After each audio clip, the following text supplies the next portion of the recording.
ನಿಜವಾದ ಸೀತೆಯನ್ನಲ್ಲ, ಸೀತೆಯ ಪ್ರತಿಕೃತಿಯನ್ನು ಸೀತೆ ಅಂತ ಬೆಳೆಸಿ ಸೀತೆಯನ್ನು ತಪ್ಪಿಸ್ಕೊಳ್ತೀಯ ಅಂತ ಎತ್ತಿ ಹಿಡ್ಕೊಂಡು ಹೋದ. ಹಾಗಾಗಿ ರಾವಣ ಅದರಲ್ಲಿ ಮೋಸ ಹೋದ. ರಾವಣ ಸೀತೆಯನ್ನು ಅಪಹಾರ ಮಾಡಿದ, ಅಂದ್ರೆ ವೇದವತಿಯನ್ನು ಅಪಹಾರ ಮಾಡಿಕೊಂಡು ಹೋದ, ವೇದವನ್ನೇ ಅಪಹಾರ ಮಾಡಿಕೊಂಡು ಹೋದ ರಾವಣ. ನಾವು ಪುರಾಣದಲ್ಲೆಲ್ಲ ಕೇಳ್ತೇವೆ, ವೇದವನ್ನು ಅಪಹಾರ ಮಾಡೋದು ಹೇಗೆ?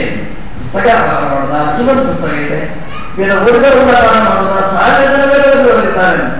ವೇದಾಪಹಾರ ಅಂತಂದ್ರೆ ಇಷ್ಟೇ, ವೇದಾಭಿಮಾನಿಯನ್ನು ಅಪಹಾರ ಮಾಡಿಕೊಂಡು ಹೋಗೋದು, ಸೀತೆಯನ್ನೇ ಅಪಹಾರ ಮಾಡಿಕೊಂಡು ಹೊರಟ. ಇಷ್ಟು ಒಳ್ಳೆ ಚಿಂತನೆ ನೋಡಿ. ಯಾರು ಅಪಹಾರ ಮಾಡಿದ್ದು ವೇದವತಿಯನ್ನು, ಸೀತಾದೇವಿಯ ಪ್ರತಿಕೃತಿಯನ್ನು? ರಾವಣ. ಯಾವ ರಾವಣ? ಒಂದು ತಲೆಯ ರಾವಣ ಅಲ್ಲ, 10 ತಲೆಯ ರಾವಣ. ಅದನ್ನು ಹೊತ್ತುಕೊಂಡು ಇಟ್ಕೊಂಡು ಹೊರಟ. ರಾವಣನಿಗೆ ತಲೆ ಹಂಚು. ವೇದವತಿಯನ್ನು ಅಂದ್ರೆ ವೇದಾರ್ಥವನ್ನು ಅಪಹಾರ ಮಾಡಿದವ ರಾವಣ 10 ತಲೆಯಿಂದ ಅಪಹಾರ ಮಾಡಿದ. 10 ತಲೆಯಿಂದ ಅಂದ್ರೆ ತಲೆಗೆ ತೋರಿದ ಹಾಗೆ ವೇದಕ್ಕೆ ವ್ಯಾಖ್ಯಾನ ಮಾಡಿ ವೇದವನ್ನು ಅಪಹಾರ ಮಾಡಿದ. ಈ 10 ತಲೆ ಅನ್ನೋದಕ್ಕೆ ಒಂದು ಒಳ್ಳೆಯ ಗಮಕ ಇದೆ. ಈ ವೇದಕ್ಕೆ ವಿರೋಧಿಗಳು ಸುಮಾರು 10 ಜನ ಅಂತ ವ್ಯಾಸರು ಪಟ್ಟಿ ಮಾಡಿ ಹೇಳಿದ್ದಾರೆ. 10 ಜನರನ್ನು ನಿರಾಕರಣೆ ಮಾಡಿದ್ದಾರೆ ಬ್ರಹ್ಮಸೂತ್ರದಲ್ಲಿ. ಸಮಯಪಾದ ಅಂತಂದ್ರೆ ಪರಂಪರೆಯಿಂದ ಬಂದ ಮತಗಳು, ವೈದಿಕ ಮತಕ್ಕೆ ವಿರುದ್ಧವಾದ ಭಗವಂತನ ಸರ್ವೋತ್ತಮತ್ವ ಪಾರಮ್ಯವನ್ನು ವಿರೋಧ ಮಾಡುವ 10 ಮತಗಳಿವೆ. ರಾವಣನ ತಲೆ ಈ 10 ಮತಗಳಿಗೆ ಸಂಕೇತ. ರಾವಣ 10 ತಲೆಯಿಂದ ವೇದವತಿಯನ್ನು ಆರಿಸಿಕೊಂಡು ಹೋದ ಅಂತಂದ್ರೆ ವೇದ ಚಿಂತನೆಯನ್ನು ರಾವಣ 10 ತಲೆಯಿಂದ ಅಂದ್ರೆ 10 ಮತಗಳ ಮೂಲಕ 10 ಮತಿಗಳ ಮೂಲಕ ಅಪಹಾರ ಮಾಡಿದ ಅಂತ ಅಂತಾರೆ. ಯಾವುದು 10 ಮತ ಅಂತಂದ್ರೆ ದೇವರು ಹೇಳ್ತಾರೆ, ಅದೆಲ್ಲ ಬಿಡಿಸ್ಲಿಕ್ಕೆ ಹೋಗಲ್ಲ. 10 ಮತ ಯಾವುದು? ಸ್ಥೂಲವಾಗಿ ನಿಮಗೆ ಹೇಳೋದು ಅಂತಂದ್ರೆ 4 ಸಾಂಖ್ಯ ಮತಗಳು, ಒಬ್ಬ ಚಾರ್ವಾಕ, ಇನ್ನೊಬ್ಬ ವೈಶೇಷಿಕ ತಾರ್ಕಿಕ, ಇನ್ನೊಬ್ಬ ಬೌದ್ಧ, ಇನ್ನೊಬ್ಬ ಸ್ಯಾದ್ವಾದ, ಮತ್ತೊಬ್ಬ ಭಾಷವತ, ಇನ್ನೊಬ್ಬ ಶಾಕ್ತ. 10 ಮಂದಿ ಇದ್ದಾರೆ. 10 ಜನರನ್ನು ದಾಸರು ಪಟ್ಟಿ ಮಾಡಿ ನಮ್ಮ ಮುಂದೆ ನಿರಾಕರಣೆ ಮಾಡ್ತಾರೆ. ಸಾಂಖ್ಯರು 4 ಮಂದಿ. ಮೊದಲನೇ ಸಾಂಖ್ಯ ಹೇಳ್ತಾರೆ ಎಲ್ಲ ಪ್ರಕೃತಿಯಿಂದ ಅಂತ ಹೇಳ್ತಾರೆ.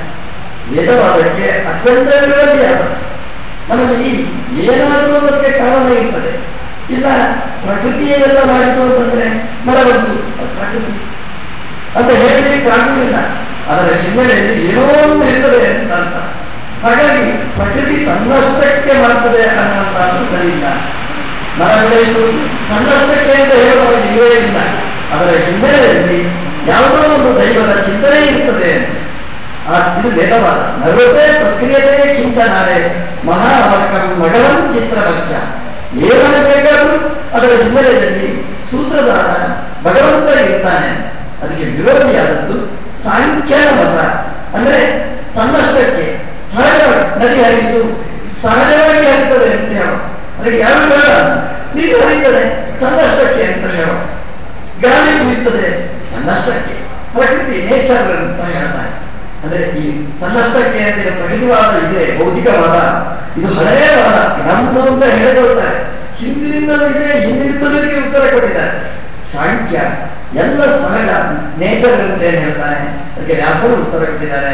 ನದಿ ಹರಿಯುವುದು ಅಲ್ಲ, ಸಹಜ ಅಲ್ಲ. ಅದರ ಹಿನ್ನೆಲೆಯಲ್ಲಿ ನದಿ ಅಭಿಮಾನ ದೇವತೆಯ ಪಾತ್ರ, ಅದರ ಹಿನ್ನೆಲೆಯಲ್ಲಿ ಭಗವಂತನ ಪಾತ್ರ ಇರ್ತದೆ. ಯಾಕೆಂದ್ರೆ ನೇಚರ್ ಅಂತಂದ್ರೆ ಒಂದೇ ಕಡೆ ಹರಿಬೇಕಿತ್ತು, ಎಲ್ಲೆಲ್ಲ ಹರಿಯಿತು ಅಂದ್ರೆ ಅದರ ಹಿನ್ನೆಲೆಯಲ್ಲಿ ಯಾವುದೋ ಒಂದು ಬುದ್ಧಿ ಕೆಲಸ ಮಾಡ್ತದೆ. ಏನಸ್ಯ ಅಕ್ಷರಸ್ಯ ಪ್ರಶಾಸನೆ ರಾಜ್ಯ ನದ್ಯಂತೆ ಅಂತ ಉಪನಿಷತ್ತು ಹೇಳುತ್ತದೆ. ಹಾಗಾಗಿ ಸಹಜ ಅಲ್ಲ, ಅದರ ಹಿನ್ನೆಲೆಯಲ್ಲಿ ಏನೋ ಒಂದಿದೆ. ಪ್ರಕೃತಿವಾದ ಎಲ್ಲ ತನ್ನಷ್ಟಕ್ಕೆ. ಏನ್ರಿ ನನಗೆ ತಲೆಸಿಡಿತ ಏನು, ಅದು ನೇಚರ್. ನೇಚರ್ ಅಲ್ಲವೇ ಅಲ್ಲ, ಅದರ ಹಿನ್ನೆಲೆಯಲ್ಲಿ ಏನೋ ಒಂದಿದೆ. ಅವರಿಂದ ರೋಗ, ಅದಕ್ಕೆ ಚಿಕಿತ್ಸೆ ಕೊಟ್ಟರೆ ಪರಿಹಾರ ಗೊತ್ತಿಲ್ಲ ನನಗೆ, ಅದಕ್ಕೆ ನೇಚರ್ ಅಂತ ನಾನು ಹೇಳುವಂತ ಅಲ್ಲ. ತನ್ನಷ್ಟಕ್ಕೆ ಅಂತ ಪ್ರಪಂಚದಲ್ಲಿ ಯಾವುದೂ ಇಲ್ಲ. ಇದನ್ನು ವ್ಯಾಸರು ಖಂಡನೆ ಮಾಡ್ತಾರೆ, ಪ್ರಕೃತಿವಾದ. ಇನ್ನೊಂದು ಅಂದ್ರೆ ದೇವರಿದ್ದಾನೆ, ಸುಮ್ಮನೆ ಹೆಸರಿಗೆ ಮಾತ್ರ ಎಲ್ಲ ಪ್ರಗತಿ ಮಾಡುವುದು ಅಂತ ಇನ್ನೊಂದು ವಾದ. ಅದು ತಪ್ಪು. ದೇವರು ಅಂದ್ರೆ ಮುಖ್ಯ ನಗದೇ ಗೊತ್ತಿದೆ, ಆ ಪ್ರಕೃತಿವಾದನೂ ತಪ್ಪು. ಇನ್ನೊಂದು ಜೀವ ಇರ್ತಾನೆ, ಪ್ರಕೃತಿ ಮಾಡ್ತದೆ ಅಂದ್ರೆ ಒಳಗೆ ಜೀವ ಇರ್ತಾನೆ ನೋಡಿ, ಈ ಹೆಗಲು ಕಲ್ಲನ್ನು ಹೊತ್ತ ಹಾಗೆ ಇಂತಹ ವಾದ. ಅಥವಾ ಚೇತನ ಅಪ್ರಧಾನ ಜಡ ಪ್ರಧಾನ, ಈ ಎಲ್ಲ 4 ರೀತಿಯಾದ ಸಂಖ್ಯಾಮತ. ಚಾರುವಾಕ ದೇವರೇ ಇಲ್ಲ, ಕಣ್ಣಿಗೆ ಕಾಣಿಸುವಷ್ಟು ಮಾತ್ರ ಅಂತ ಹೇಳುವವ. ವೈಶೇಷಿಕ ತಾರ್ಕಿಕರು 8 ಗುಣ ದೇವರಿಗೆ ಅಂತ ಹೇಳುವವ. ಪರಮಾಣು ಆರಂಭವಾದವು. ಹೇಗೆ ಪ್ರಪಂಚ ಅಂತ ಕೇಳಿದ್ರೆ ಎಂತಹ ತರ್ಕ ಬುದ್ಧಿ ನೋಡಿ. 2 ಗೂಳಿಕವಿತ್ತಂತೆ, ಒಟ್ಟು ಸೇರಿತು ಜಳುಕಾಯ್ತ, ಜಳುಕೈ 3 ಸೇರಿತು ಜಳುಕಾಯ್ತಂತೆ. ಅಪ್ಪ ಯಾವಾಗ ನೋಡಿದ್ನೋ ಏನು ಪುಣ್ಯ, ಒಂದೊಂದೇ ಸೇರಿ ಸೇರಿ ಸೇರಿ ಈ ದೊಡ್ಡ ಬ್ರಹ್ಮಾಂಡ ಆಯ್ತು ಅಂತ. ಇದು ವೇದಾಂತ ವಾಕ್ಯಕ್ಕೆ ವಿರುದ್ಧವಾದ್ದು ಅಂತ ಆಚಾರ್ಯರು ವೇದವ್ಯಾಸದೇವರು ಎಲ್ಲ ಸಮರ್ಥಿಸಿದ್ದಾರೆ. ಯಾಕೆಂದ್ರೆ ಆತ್ಮನ ಆಕಾಶ ಸರ್ವೋದ, ಆಕಾಶ ವಾಯು, ವಾಯುರಗ್ನಿ, ಅಗ್ನೇಯರಾಪ, ಅಧ್ಯಾತ್ಮ, ಹೀಗೆ ಸೃಷ್ಟಿ ಕ್ರಮ ಬರುವುದು ಪ್ರಾಣಗಳಿಂದ ಪ್ರಪಂಚ ಸೃಷ್ಟಿ ಅಲ್ಲ ಅಂತ ವೈಶೇಷಿಕರವಾದ. ಇದೆಲ್ಲ ತಪ್ಪು ಅಂತ. ಅಂದ್ರೆ ಪರಮಾಣುಗಳನ್ನು ನಿಲ್ಲಿಸಿಬಿಡ್ತಾರೆ. ಈ ತುಂಡು ತುಂಡು ಸ್ಪ್ಲಿಟ್ ಮಾಡಿಕೊಂಡು ಹೋದ್ರೆ ಎಲ್ಲಿ ನಿಲ್ತದೆ ಅಂತಂದ್ರೆ ಪರಮಾಣುವಿನಲ್ಲಿ ನಿಲ್ತದೆ ಅಂತ ತಾರ್ಕಿಕರವಾದ. ಪರಮಾಣು ಇದನ್ನು ವಿಧಿಶಾಸ್ತ್ರದಲ್ಲಿ ನಿರಾಕರಣೆ ಮಾಡ್ತಾರೆ. ಪರಮಾಣುವನ್ನು ಸ್ಪ್ಲಿಟ್ ಮಾಡಲಿಕ್ಕಾಗುತ್ತೆ, ಇವತ್ತು ಪರಮಾಣು ಸ್ಫೋಟ ಅಂತ ಹೇಳ್ತಾರೆ ನೋಡಿ. ಹಾಗಾಗಿ ಈ ವಾದ ತಾರ್ಕಿಕರ ವಾದ ಅದು ಬಿದ್ದು ಹೋಗಿದೆ ನೋಡಿ. ಆಚಾರ್ಯ ಎಷ್ಟು ಒಳ್ಳೆಯ ಒಂದು ಯುಕ್ತಿ ಹೇಳ್ತಾರೆ. ಈ ಪರಮಾಣು ಅದರ ತುಂಡು ಮಾಡಲಿಕ್ಕೆ ಆಗುವುದಿಲ್ಲ, ಪರಮಾಣುವಿಗೆ ಅಂಶ ಇಲ್ಲ ಅಂತ ನೀವು ಹೇಳಿದ್ರೆ ಆಚಾರ್ಯರು ಕೇಳುವ ಒಂದು ಪ್ರಶ್ನೆ, ಚೂರು ನೀವು ತಡೆಗಟ್ಟರೆ ಸೂಕ್ಷ್ಮ ಚೆನ್ನಾಗಿದೆ. ಅಂದ್ರೆ ಪರಮಾಣು ಸೂಕ್ಷ್ಮ, ಅದನ್ನು ಸ್ಪ್ಲಿಟ್ ಮಾಡ್ಲಿಕ್ಕಾಗಲ್ಲ, ಅಂಶ ಇಲ್ಲ ಅಂತ ಹೇಳ್ತೀರಲ್ಲ. ಅದಕ್ಕೆ ಆಚಾರ್ಯರು ಕೇಳಿದ್ದು ಪರಮಾಣುವಿಗೆ 10 ದಿಕ್ಕಿನ ಸಂಬಂಧ ಉಂಟಾಗಿಲ್ಲ ಅಂತ ಕೇಳಿದ್ದಾರೆ. ಒಂದು ವಸ್ತು ಅಂದ್ರೆ ಅದಕ್ಕೆ 10 ದಿಕ್ಕಿನ ಸಂಬಂಧ, ಎಷ್ಟೇ ಚಿಕ್ಕ ವಸ್ತು ಆಗಿದೆ ಅದು 10 ದಿಕ್ಕಿನ ಪೂರ್ವ, ಅಗ್ನಿ, ದಕ್ಷಿಣ, ನೈಋತ್ಯ, ಪಶ್ಚಿಮ, ವಾಯವ್ಯ, ಉತ್ತರ, ಈಶಾನ್ಯ, ಮೇಲೆ, ಕೆಳಗೆ, ಯಾವುದೇ ಒಂದು ಚಿಕ್ಕ ವಸ್ತು ಅದು 10 ದಿಕ್ಕಿನ ಸಂಬಂಧ ಆಗಲೇಬೇಕು. ಆಗಿದೆ ಅಂತಂದ್ರೆ ಆಚಾರ್ಯಗಳು ಒಂದು ಕಡೆ ಆಗಿದೆ 10 ಕಡೆ ಆಗಿದೆ, ಒಂದು ಕಡೆ 10 ದಿಕ್ಕಿನ ಸಂಬಂಧ ಆಗಿದೆ. ಹಾಗೆ 10 ಕಡೆ ಅಂದರೆ 10 ದಿಕ್ಕು ಸಂಬಂಧ ಆಗಿದ್ರೆ 10 ಅಂಶಗಳು ಉಂಟು ಅಂತ ಹೀಗೆ ಆಚಾರ್ಯರು ಸಮರ್ಥನೆ ಮಾಡಿದ್ದಾರೆ. ಪರಮಾಣುವಿಗೂ ಅಂಶ ಇದೆ ಅಂತ. ಈ ತಾರ್ಕಿಕರವಾದ ಸರಿ ಇಲ್ಲ ಅಂತ. ಬೌದ್ಧ ಸುಳ್ಳಿನಲ್ಲಿ ಜಗತ್ತು ಆರೋಪಿತ ಅಂತ ಹೇಳುವವ, ಎಲ್ಲ ಶೂನ್ಯ ಶೂನ್ಯ ಅಂತ ಹೇಳುವವ, ಅವನ ವಾದನೆ ಶೂನ್ಯ ಅಂತ ಬೈತಾರೆ ಆಚಾರ್ಯರು. ಇವತ್ತು ಸ್ಯಾತ್ವಾದ ಅವನಿಗೆ ಯಾರಿಗೂ ಬೇಜಾರಾಗಬಾರ್ದು ಅಂತ, ಹಿಂಸೆ ಬೇಡ ಅಂತ. ಹಾಗಾಗಿ ನೀವು ಹೇಳಿದ್ದು ಸರಿ, ನೀವು ಹೇಳಿದ್ದು ಸರಿ, ಎಲ್ಲ ಸರಿ ಅಂತ ಹೇಳ್ತಾನೆ. ಒಟ್ಟಿಗೆ ಎಲ್ಲವೂ ತಪ್ಪು ಅಂತ ಅರ್ಥ. ಎಲ್ಲರೂ ಬರೀತಾರೆ ಭಾಷೆಪದ, ಅದು ತಪ್ಪು. ವೇದವಾದಕ್ಕೆ ಅತ್ಯಂತ ವಿರೋಧಿಯಾದದ್ದು. ಕೊನೆಯ ಶಕ್ತಿವಾದ, ಶಕ್ತಿಯೇ ಪರಮೋತ್ತಮ ಅಂತ ಹೇಳುವ. ಇದಕ್ಕೆಲ್ಲ ಶಕ್ತಿ ಸರ್ವೋತ್ತಮವಲ್ಲ, ಜಗಜ್ಜನ್ಮಾಧಿಕಾರಗಳಲ್ಲ. ಯಾಕೆಂತಂದ್ರೆ ಬರೀ ಸ್ತ್ರೀಯಿಂದ ಉತ್ಪತ್ತಿ ಆದ್ದು ಕಂಡಿಲ್ಲ, ಉತ್ಪತ್ತಿ ಸಂಭವಾದಂತ ದೊಡ್ಡ ಘಟ್ಟ. ಹೀಗೆಲ್ಲ 10 ವಾದಗಳನ್ನು ಬ್ರಹ್ಮಸೂತ್ರದಲ್ಲಿ ವೇದ ವಿರೋಧಿಯಾದ ಪ್ರಮೇಯಗಳನ್ನು ನಿರಾಕರಣೆ ಮಾಡಿದ್ದಾರೆ ವ್ಯಾಸ. ಅಂದ್ರೆ 10 ಮುಖದಿಂದ ವೇದವನ್ನು ನಿರಾಕರಣೆ ಮಾಡಿದ್ದಾರೆ. ಅಂತವರನ್ನು ಖಂಡನೆ ಮಾಡಿ ವೇದವಾದ ಸಮರ್ಥನೆ ಮಾಡಿದ್ದಾರೆ ವ್ಯಾಸ. ಒಟ್ಟು ಏನ್ ಹೇಳುತ್ತೆ ಅಂದ್ರೆ ರಾಮಾಯಣದ ಚಿಂತನೆ. ಯಾಕಂದ್ರೆ ರಾಮಾಯಣ ಅಂದ್ರೆ ಏನು ಅಂದ್ರೆ ಸೀತೆಯನ್ನು ರಾವಣ ಅಪಹಾರ ಮಾಡಿದ, ಅಷ್ಟಕ್ಕೆ ಮುಗಿದ ರಾಮಾಯಣ. ರಾವಣ ಅಂತಂದ್ರೆ 10 ತಲೆಯವ ಅಂತಂದ್ರೆ 10 ಬುದ್ಧಿಯಿಂದ, ಅಂದ್ರೆ 10 ಮತಗಳ ವೇಷದಿಂದ ಇಡೀ ವೇದಕ್ಕೆ ಅಪಚಾರ ಮಾಡಿದವ ರಾವಣ ಅನ್ನುವ ಸಂದೇಶವನ್ನು ರಾಮಾಯಣ ಕೊಟ್ಟಿದ್ದು. ಅದಕ್ಕೆ ಏನು ಹನುಮಂತ ದೇವರು ರಾಮಚಂದ್ರ ಉತ್ತರ ಕೊಟ್ಟ ಅಂತ ಯುದ್ಧಕಾಂಡದಲ್ಲಿ ನಮಗೆ ಗೊತ್ತಾಗುತ್ತೆ. ವೇದವನ್ನು ಅಪಹಾರ ಮಾಡಿದ ಅಂತಂದ್ರೆ ವೇದ ಸಿದ್ಧಾಂತವನ್ನು ರಾವಣ 10 ಮುಖದಿಂದ, 10 ರೀತಿಯಿಂದ, 10 ಮದಿಯಿಂದ ಅದನ್ನು ಬಲಾತ್ಕಾರ ಮಾಡಿ ಹೇಳ್ಕೊಂಡು ಹೋದ. ಎಷ್ಟು ಚೆನ್ನಾಗಿದೆ ನೋಡಿ. ಈ 10 ಮತಗಳು ಬಲಾತ್ಕಾರವಾಗಿ ಹೇಳ್ಕೊಂಡು ಹೋಗುದು ಸಹಜ ಅಲ್ಲ. ಏನು ಆಚಾರ್ಯರ ವ್ಯಾಖ್ಯಾನ ಅದು ಸಹಜವಾದದ್ದು. ಒಂದು ವೇದಮಂತ್ರಕ್ಕೆ ಆಚಾರ್ಯರು ಹೇಳುವ ಚಿಂತನೆ ನೋಡಿದರೆ ಎಷ್ಟು ಅದ್ಭುತ. ಸಹಜವಾಗಿ ಸುಮ್ಮನೆ ಉದಾಹರಣೆ ನೋಡಿ, ಪುರುಷ ಸೂಕ್ತ ಪುರುಷತ್ವದಲ್ಲಿದೆ. ಪುರುಷ ದೇವ ಇದಂ ಸರ್ವ, ಇಡೀ ಪುರುಷನೇ ಇಡೀ ಜಗತ್ತು ಅಂತ ಅರ್ಥ ಆಗಿದೆ. ಅದಕ್ಕೆ ಆಚಾರ್ಯರು ಹೇಳ್ತಾರೆ, ಮುಂದಿನ ಮಂತ್ರ ಓದಿ, ಪುರುಷನೇ ಅಂದ್ರೆ ಪುರುಷನೇ ಇದು ಅಲ್ಲ, ಪುರುಷರ ಅಧೀನ ಇದು ಅಂತ ಹೇಳಿ ಸಹಜವಾಗಿ ನಿಮ್ಮನೆಗೆ ಎಷ್ಟು ಒಂದು ಸ್ವಾಮಿಗಳು ಅವರು ಹೇಳ್ತೀರಿ ಸಮೀಪದ ನಿಂದೆ ಅಂತ ಹೇಳ್ತೀರಿ.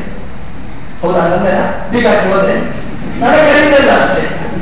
ನಿಮ್ದೆ ಅಂದ್ರೆ ಏನು ಅಂತಂದ್ರೆ ನಿಮ್ಮ ಅನುಗ್ರಹದಿಂದ, ಏನೋ ನಿಮ್ಮ ಆಶೀರ್ವಾದ, ನಿಮ್ಮ ಪ್ರಾರ್ಥನೆಯಿಂದ ಇದೆ ಎಂಬಕ್ಕೆ ಅರ್ಥ ಅಷ್ಟೇ ಹೊರತು ಶಬ್ದಕ್ಕೆ ಅರ್ಥ, ತಾತ್ಪರ್ಯ ಅರ್ಥ ನಿಮ್ಮ ಅನುಗ್ರಹದಿಂದ.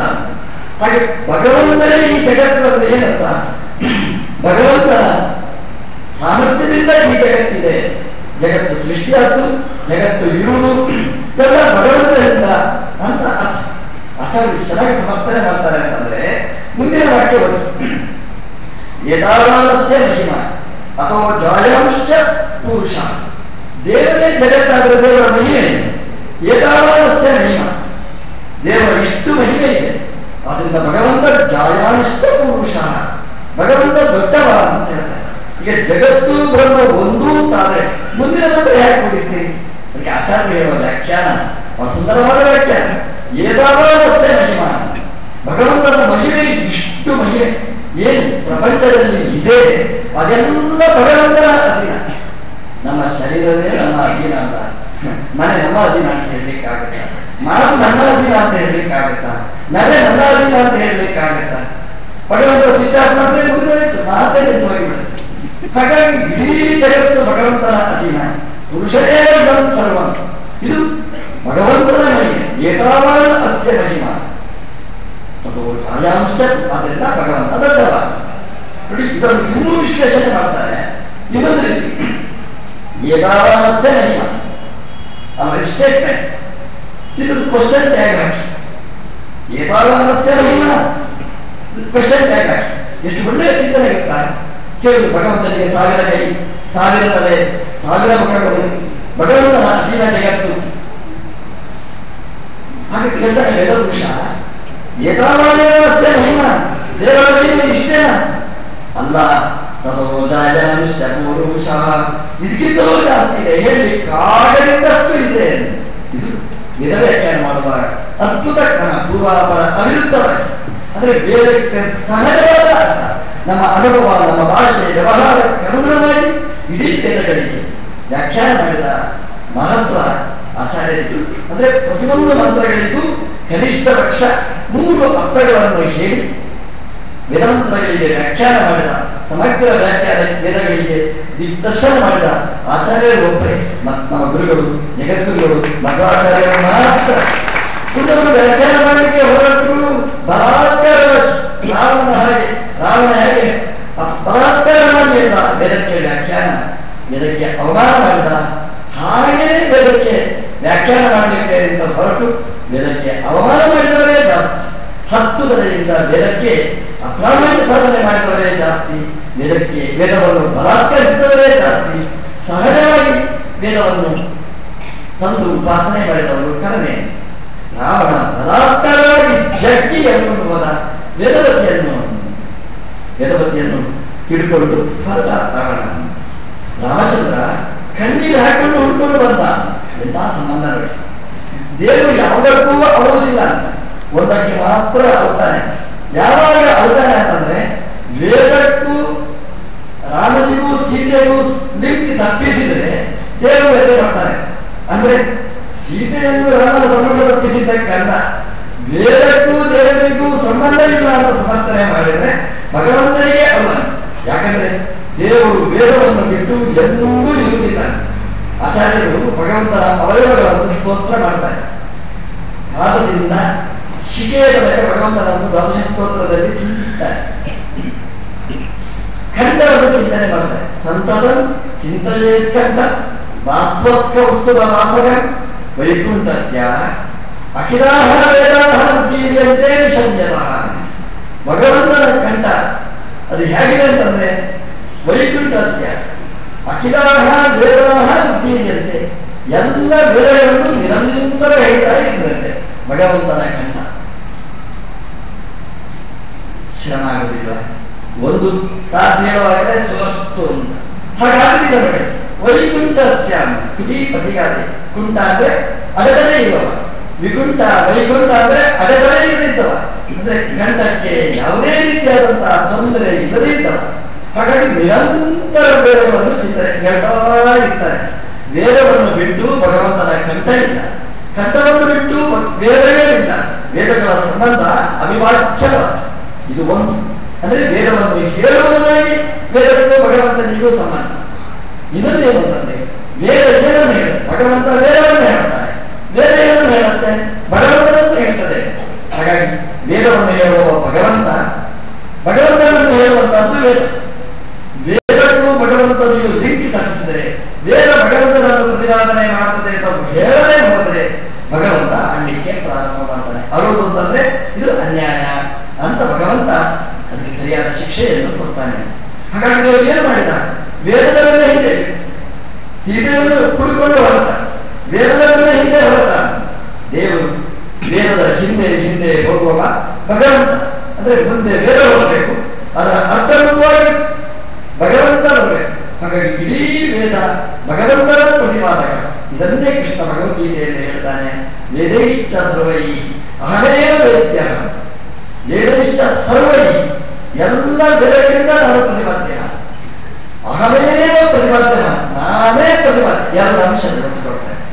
ಹಾಗಿರುವಾಗ ನೋಡಿ, ಉಳಿದ ಪದದವರು ದೇವರು ಪ್ರತಿಪಾದ್ಯನೇ ಅಲ್ಲ ಅಂತ ಹೇಳಿದ್ರೆ ಎಷ್ಟು ಅನ್ಯಾಯ. ಅಹಮೇವ ಪ್ರತಿಪಾದ್ಯ ಅಂತ ಹೇಳುವಾಗ ನೀನು ಪ್ರತಿಪಾದ್ಯನೇ ಅಲ್ಲ, ಜನ ಪ್ರತಿಪಾದ್ಯ ಅಂತ ಹೇಳಿದ್ರೆ ಎಷ್ಟು ಅನರ್ಥ. ಇಡೀ ವೇದದಲ್ಲಿ ಪ್ರತಿಪಾದ್ಯ, ವೇದದ ಸಂಬಂಧವನ್ನೇ ತಪ್ಪಿಸಿದರೆ ಎಷ್ಟು ಮೂರ್ಖತನದ ಪ್ರಮಾಣ ಇದನ್ನು ತೋರಿಸ್ತದೆ. ಹಾಗಾಗಿ ದೇವರು ತೋರಿಸಿಕೊಡ್ಬೇಕಾಗಿದೆ. ವೇದವನ್ನು ಬಿಟ್ಟು ನಾನಿಲ್ಲ, ವೇದ ಹೋದ್ರೆ ಅದರ ಬೆನ್ನ ಹಿಂದೆ ನಾನು. ನೀವು ನೋಡಿ, ಸೀತೆಯ ಮಾತು ಎಲ್ಲರಿಗೂ ನೀವು ಕೇಳ್ತಿದ್ರು ರಾಮಾಯಣದಲ್ಲಿ. ರಾವಣನ್ನು ಬಿಟ್ಟು ಬೇರೆ ಮಾತೇ ಇಲ್ಲ. ರಾವಣ ಕರ್ಕೊಂಡು ಹೋಗುವಾಗಲೂ ಕೂಡ, ರಾಮನ ಪರೋಕ್ಷದಲ್ಲಿಯೂ ಕೂಡ ರಾಮನನ್ನೇ ತೋರಿಕೆ ಮಾಡುವಂತಹದ್ದು ವೇದ. ವೇದವನ್ನು ಸೀತೆಯನ್ನೇ ರಾಮ ಕರೀತಾನೆ, ವೇದವನ್ನೇ ರಾಮ ಕರೀತಾನೆ.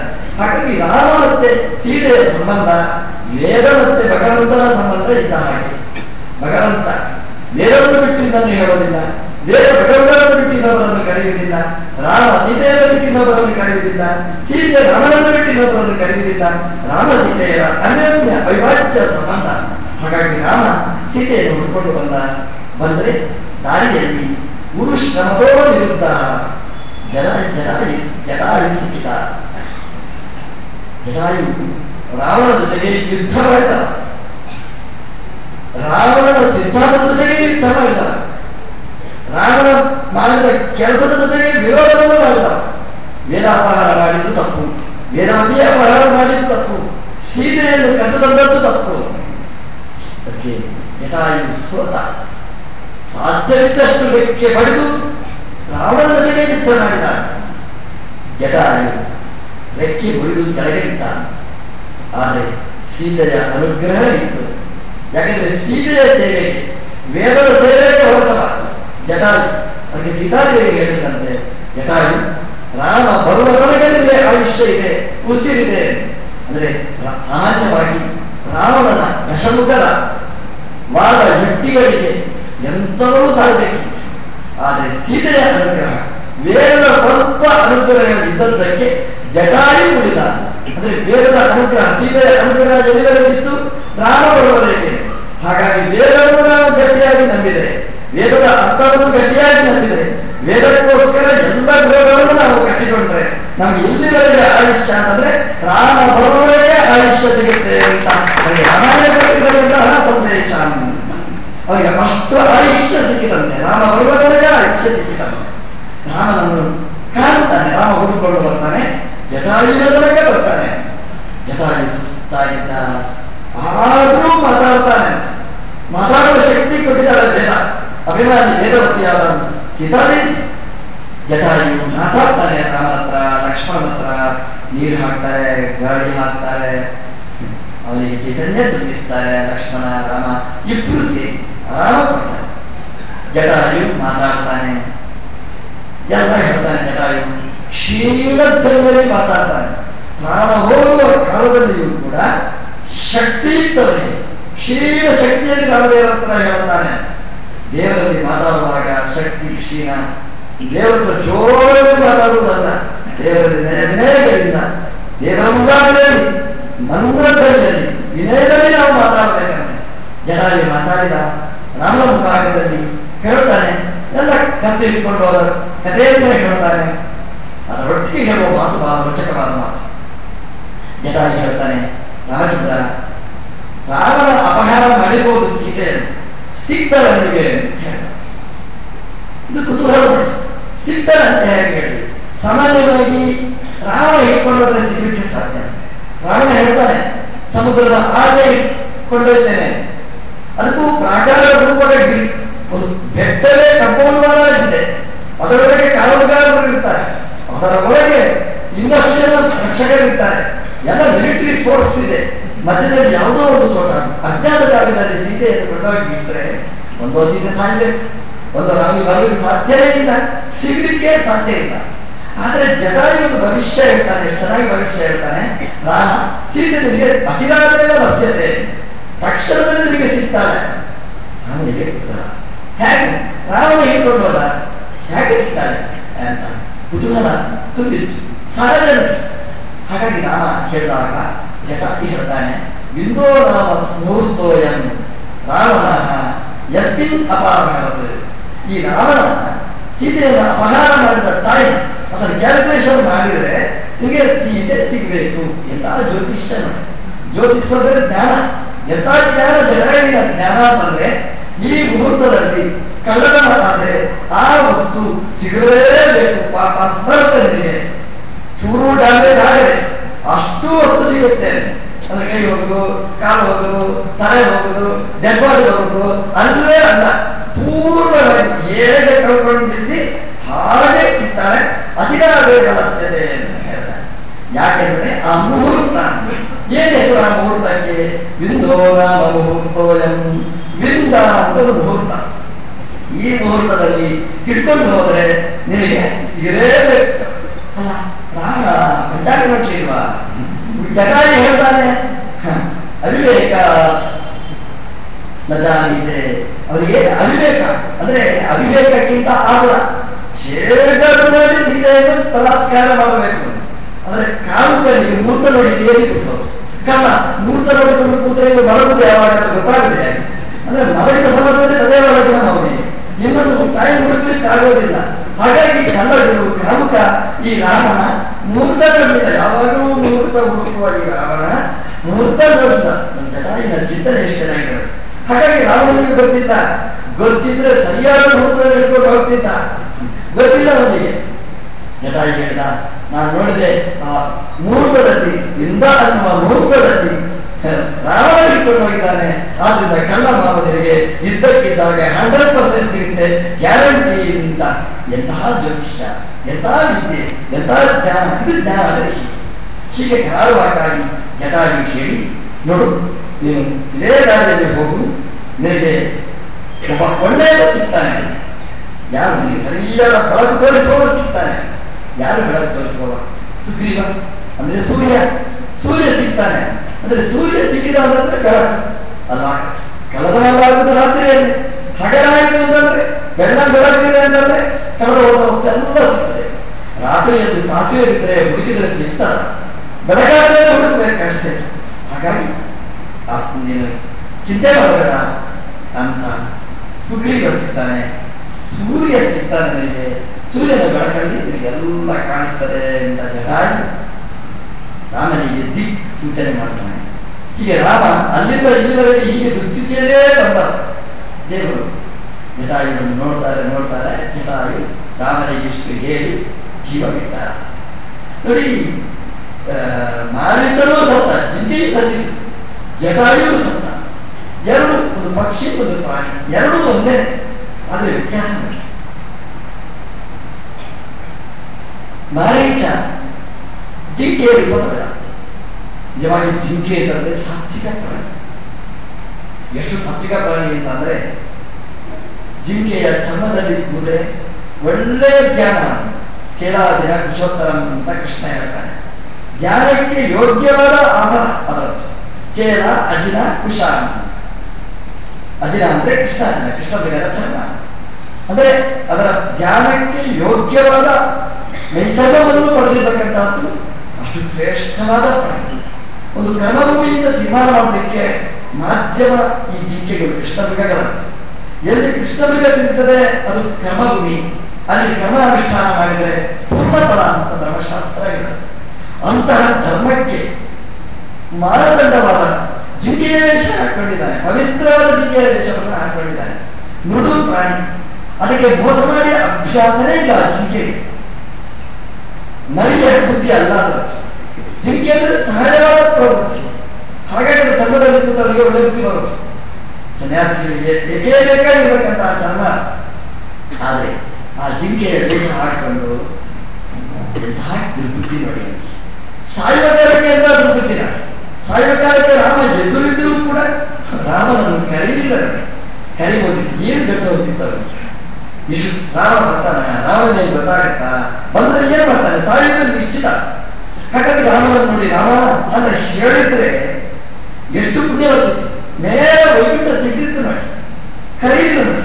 ಬಿಡಿ ಜಟಾಯು ರಾಮನ ಹತ್ರ ಹೋಗಿ ಜಗಳಾಡುವ ಅವಶ್ಯಕತೆ ಈ ಮರಿಚನ ಹಾಗೆ ಹೋಗಿ ರಾಮ ಹಿಡ್ಕೊಂಡು ಹೋಗಿ ತಾತ ಬೈ ಹಿಡ್ಕೊಂಡು ಹೋಗಿ ಅಂತ ಹೇಳಿ ಸಹಾಯ ಮಾಡಬಹುದಿತ್ತು. ಮಾರೀಚನ ಯಾಕೆ ಮಾಡಲಿಲ್ಲ?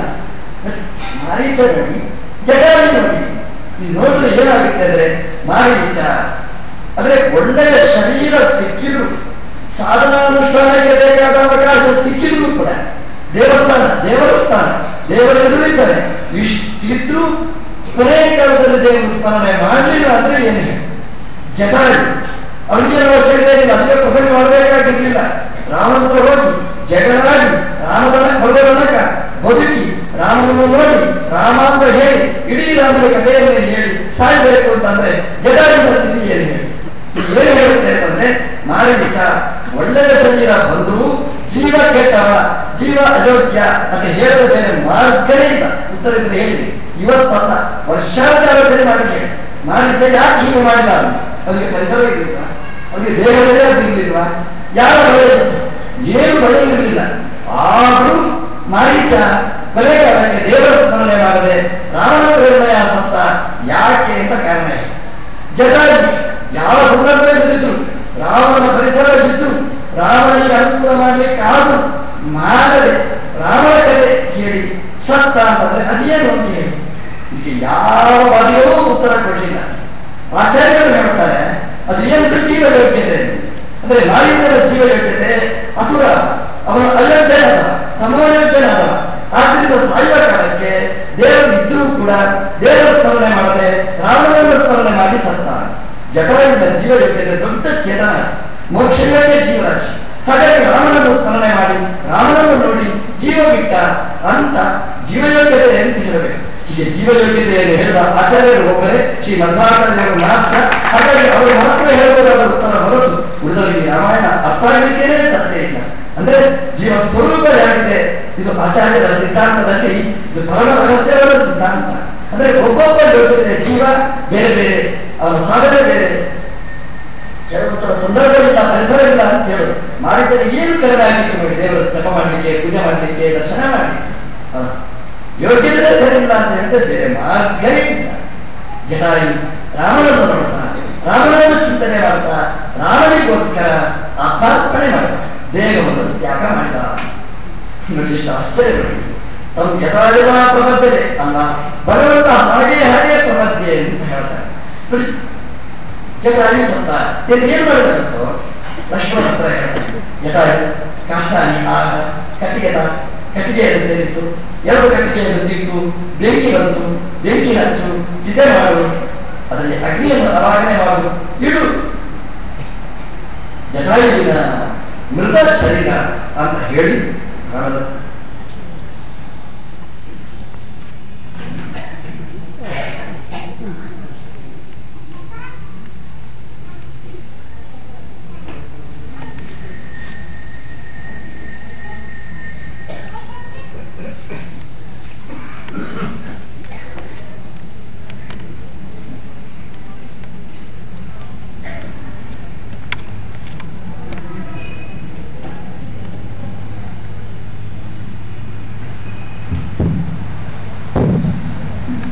ನಮ್ಮಲ್ಲಿ ಸಂಪ್ರದಾಯ ಇದೆ.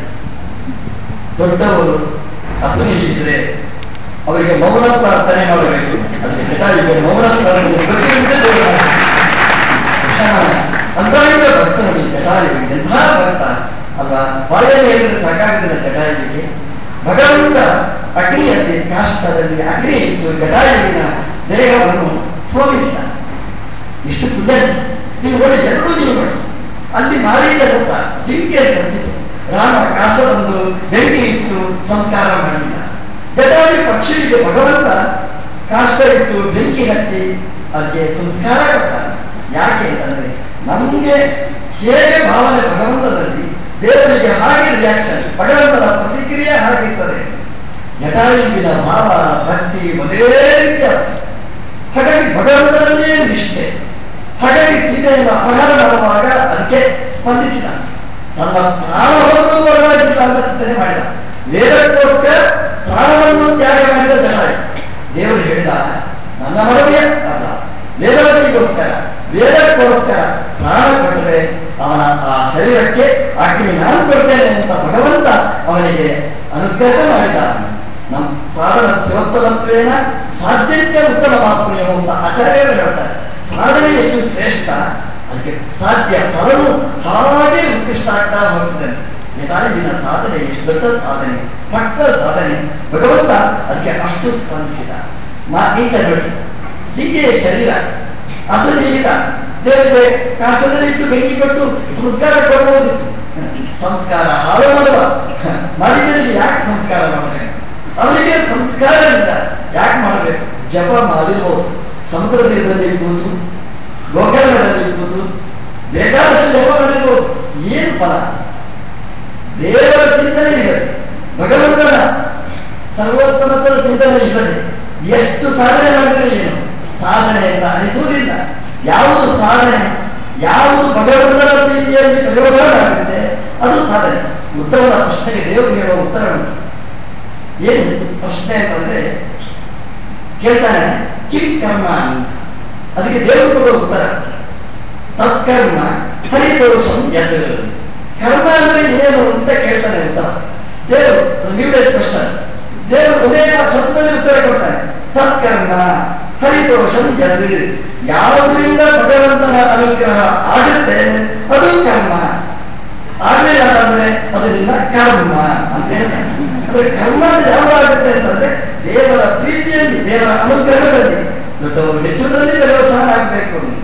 ಹಾಗಾಗಿ ಜಟಾಯುವಿನ ಕರ್ಮ ಅದು ಭಗವಂತನ ದೋಷದಲ್ಲಿ ಪರ್ಯವಸಾನ ಆಯ್ತು, ಸಂತೋಷದಲ್ಲಿ ಪರ್ಯವಸಾನ ಆಯ್ತು. ಹಾಗಾದ್ರೆ ಕರ್ಮ ಮಾರೀಚನ ಕರ್ಮ ಆಗಲಿಲ್ಲ, ಅದು ಕರ್ಮ ಆಯ್ತು, ಗ್ರಾಚಾರ ದುರದೃಷ್ಟ ಆಯ್ತು. ಯಾಕೆಂದ್ರೆ ದೇವರ ಪ್ರೀತಿಗೆ ಕಾರಣ ಆಗಲಿಲ್ಲ. ಯಾಕಂದ್ರೆ ಅಷ್ಟು ಜಪ ಮಾಡಿದ, ಸಮುದ್ರದಲ್ಲಿ ಕೂತು ಅಲ್ವಾ, ಎಷ್ಟು ಪುಣ್ಯ ಸಂಪಾದನೆ ಮಾಡಬಹುದು. ಏನು ಮಾಡಲಿಕ್ಕೆ ಆಗಲಿಲ್ಲ ಅವರಿಂದ. ಯಾಕೆಂದ್ರೆ ಜೀವ ಚೈತನ್ಯ ಅಂತದ್ದು ಅಯೋಗ್ಯ ಚೇತನ. ಹಾಗಾಗಿ ದೇವರ ಪ್ರೀತಿಗೋಸ್ಕರ ಕರ್ಮ ಮಾಡಲಿಕ್ಕೆ ಅಭ್ಯಾಸ ಇಲ್ಲ. ಹಾಗಾಗಿ ಅವನ ಶವ ಅನಾಥಾಯಿತು ಹೋಯಿತು, ಸಂಸ್ಕಾರ ಇಲ್ಲದೆ ಬಿಟ್ಟು ಬರೀತು. ನಮಗೆ ಸಂಸ್ಕಾರ ಇದ್ರೆ ನಮ್ಮ ಶರೀರಕ್ಕೆ ಭಗವಂತ ಸಂಸ್ಕಾರ ಮಾಡ್ತಾನೆ. ಸ್ವತಃ ಭಗವಂತ ಜಟಾಯುವಿನ ಶರೀರಕ್ಕೆ ಅಗ್ನಿಯಲ್ಲಿ ಸಂಸ್ಕಾರ ಮಾಡಿ ಅದಕ್ಕೆ ಆಹುತಿಯನ್ನು ಕೊಟ್ಟು ಭಗವಂತ ಅವನನ್ನು ಒಳ್ಳೆಯ ಲೋಕಕ್ಕೆ ಕಳಿಸಿದ. ಇದಕ್ಕೆ ಅಂತ್ಯೇಷ್ಟಿ ಅಂತ ಹೇಳ್ತಾರೆ. ಈ ಜಡ ಶರೀರ ಸಂಸ್ಕಾರ ಇದೊಂದು ಕಾರ್ಯ ಸಂಸ್ಕಾರ, ಪವಿತ್ರವಾದ ಹೋಮ ಅಂತ ಹೇಳ್ತಾರೆ. ಇದಕ್ಕೆ ಹೆಸರೇ ಅಂತ್ಯ ಇಷ್ಟಿ. ಇಷ್ಟಿ ಅಂದ್ರೆ ಯಾಗನೇ ಇಷ್ಟಿ. ಅಂತ್ಯ ಇಷ್ಟಿ ಅಂದ್ರೆ ಕೊನೆಯ ಕಾಲದ ಯಾಗ. ಇದನ್ನು ಅಂತ್ಯೇಷ್ಟಿ ಅಂತ ಕರೀತಾರೆ. ಅಂದ್ರೆ ಜೀವನದ ಉದ್ದಕ್ಕೆ ನಾವು ಹೋಮ ಮಾಡ್ತಾ ಇದ್ದೇವೆ. ಬ್ರಹ್ಮಚಾರಿ ಆದ್ರೆ ಅಗ್ನಿ ಕಾರ್ಯದಲ್ಲಿ, ಗೃಹಸ್ಥ ಅಂತ ಆದ್ರೆ ಔಪಾಸನೆ ರೀತಿಯಲ್ಲಿ ಹೋಮ ಮಾಡ್ತಾ ಇದ್ದಾರೆ. ಹಾಗಾಗಿ ಈ ಅಗ್ನಿ ಅನ್ನುವಂತಹದ್ದು ಅವರಿಗೆ ಪ್ರಧಾನ. ಜೀವನದುದ್ದಕ್ಕೆ ಹೋಮ ಮಾಡಿದ ಅಗ್ನಿಯಲ್ಲಿ ಸಮರ್ಪಣೆ ಮಾಡ್ತಿದ್ದಾರೆ. ಏನು ಸಮರ್ಪಣೆ ಮಾಡ್ತಿದ್ದಾರೆ? ತುಪ್ಪ ಹಾಕಿದ, ಸಂದೆ ಹಾಕಿದ, ಮದುವೆ ಆಯಿತು, ಅಕ್ಕಿ, ತುಪ್ಪ, ನೈವೇದ್ಯ, ಬೇರೆ ಬೇರೆ ದ್ರವ್ಯಗಳನ್ನು ಹೋಮ ಮಾಡಿದ. ಯಾಕೆ ಅಂತಂದ್ರೆ ಇದೊಂದು ನಮಗೆ ಪಾಠ, ಜೀವನ ಎನ್ನುವಂಥದ್ದು. ಏನು ಪಾಠ? ನಮ್ಮಲ್ಲಿ ಏನು ಇದೆ ಇದನ್ನು ಅಗ್ನಿಯಲ್ಲೇ ಹಾಕಲಿಕ್ಕೆ ಅಭ್ಯಾಸ ಮಾಡಬೇಕು. ಜನ ಹೇಳ್ತಾರೆ ಡೆಡ್ ಇನ್ವೆಸ್ಟ್ಮೆಂಟ್, ಏನೇ ಅಭ್ಯಾಸ ಮಾಡಿ ದಿನ ಚೂರು ಚೂರು ನನಗಿದು ಬೇಡ, ಹೋಮ್ ಅಂದ್ರೆ ಅಷ್ಟೇ, ನನಗಿದು ಬೇಡ ಅಂದ್ರೆ ಬೇಡ ಹಾಕಲಿಕ್ಕೆ ಹೋಗ್ಬೇಡಿ, ಮತ್ತೆ ಬೇಕಾದ್ದನ್ನೇ ಇದು ದೇವರದ್ದು, ಇದು ದೇವರದ್ದು ಒಂದು ಹೋಮಕ್ಕೆ ಹಾಕ್ತಾ ಹಾಕ್ತಾ ಹಾಕ್ತಾ ಬನ್ನಿ. ಕೊನೆಗೆ ಏನು ಗೊತ್ತಾ, ನಮ್ಮ ಇಡೀ ಪ್ರಪಂಚ, ಇಡೀ ಮನೆ ಯಾವುದಕ್ಕೋಸ್ಕರ? ಈ ಶರೀರಕ್ಕೋಸ್ಕರ. ಇದನ್ನೇ ಮುಂದಿನ ಹೋಮ ಮಾಡಬೇಕು ಉಂಟು ಅಂತ ನೆನಪಿಟ್ಟುಕೊಂಡು ದಿನನಿತ್ಯ ಅಗ್ನಿಗೆ ಆಹುತಿ ಕೊಟ್ಟರೆ ಕೊನೆಗೆ ಒಂದು ದಿವಸ ಇದನ್ನು ಹಾಕಲಿಕ್ಕೆ ಸುಲಭವಾಗಿ ಸಾಧ್ಯ ಆಗುತ್ತೆ ಅನ್ನೋದನ್ನು ನಮ್ಮ ಹಿರಿಯರು ನಮಗೆ ಮಾರ್ಗದರ್ಶನವನ್ನೇ ಕೊಟ್ಟರು. ಇದು ತ್ಯಾಗದ ಒಂದು ಪಾಠ ಅಲ್ವಾ? ಒಂದು ಸಮಿದೆ ಹಾಕಲಿಕ್ಕೇನೆ, ಒಂದಿಷ್ಟು ತುಪ್ಪ ಹಾಕಲಿಕ್ಕೇನೆ ಡೆಪ್ಯುಟೇಷನ್ ಅಂತ ಹೇಳಿದ್ರೆ ಇದು ಡೆಡ್ ಆದಾಗ ಯಾರು ಇದನ್ನು ಇನ್ವೆಸ್ಟ್ಮೆಂಟ್ ಮಾಡ್ತಾರೆ? ಹಾಗೆ ನಮಗೆ ಉಳಿತು ಅಂದರೆ ಹೊರಟು ಹೋದಾಗ ಯಾರಿರುತ್ತೆ?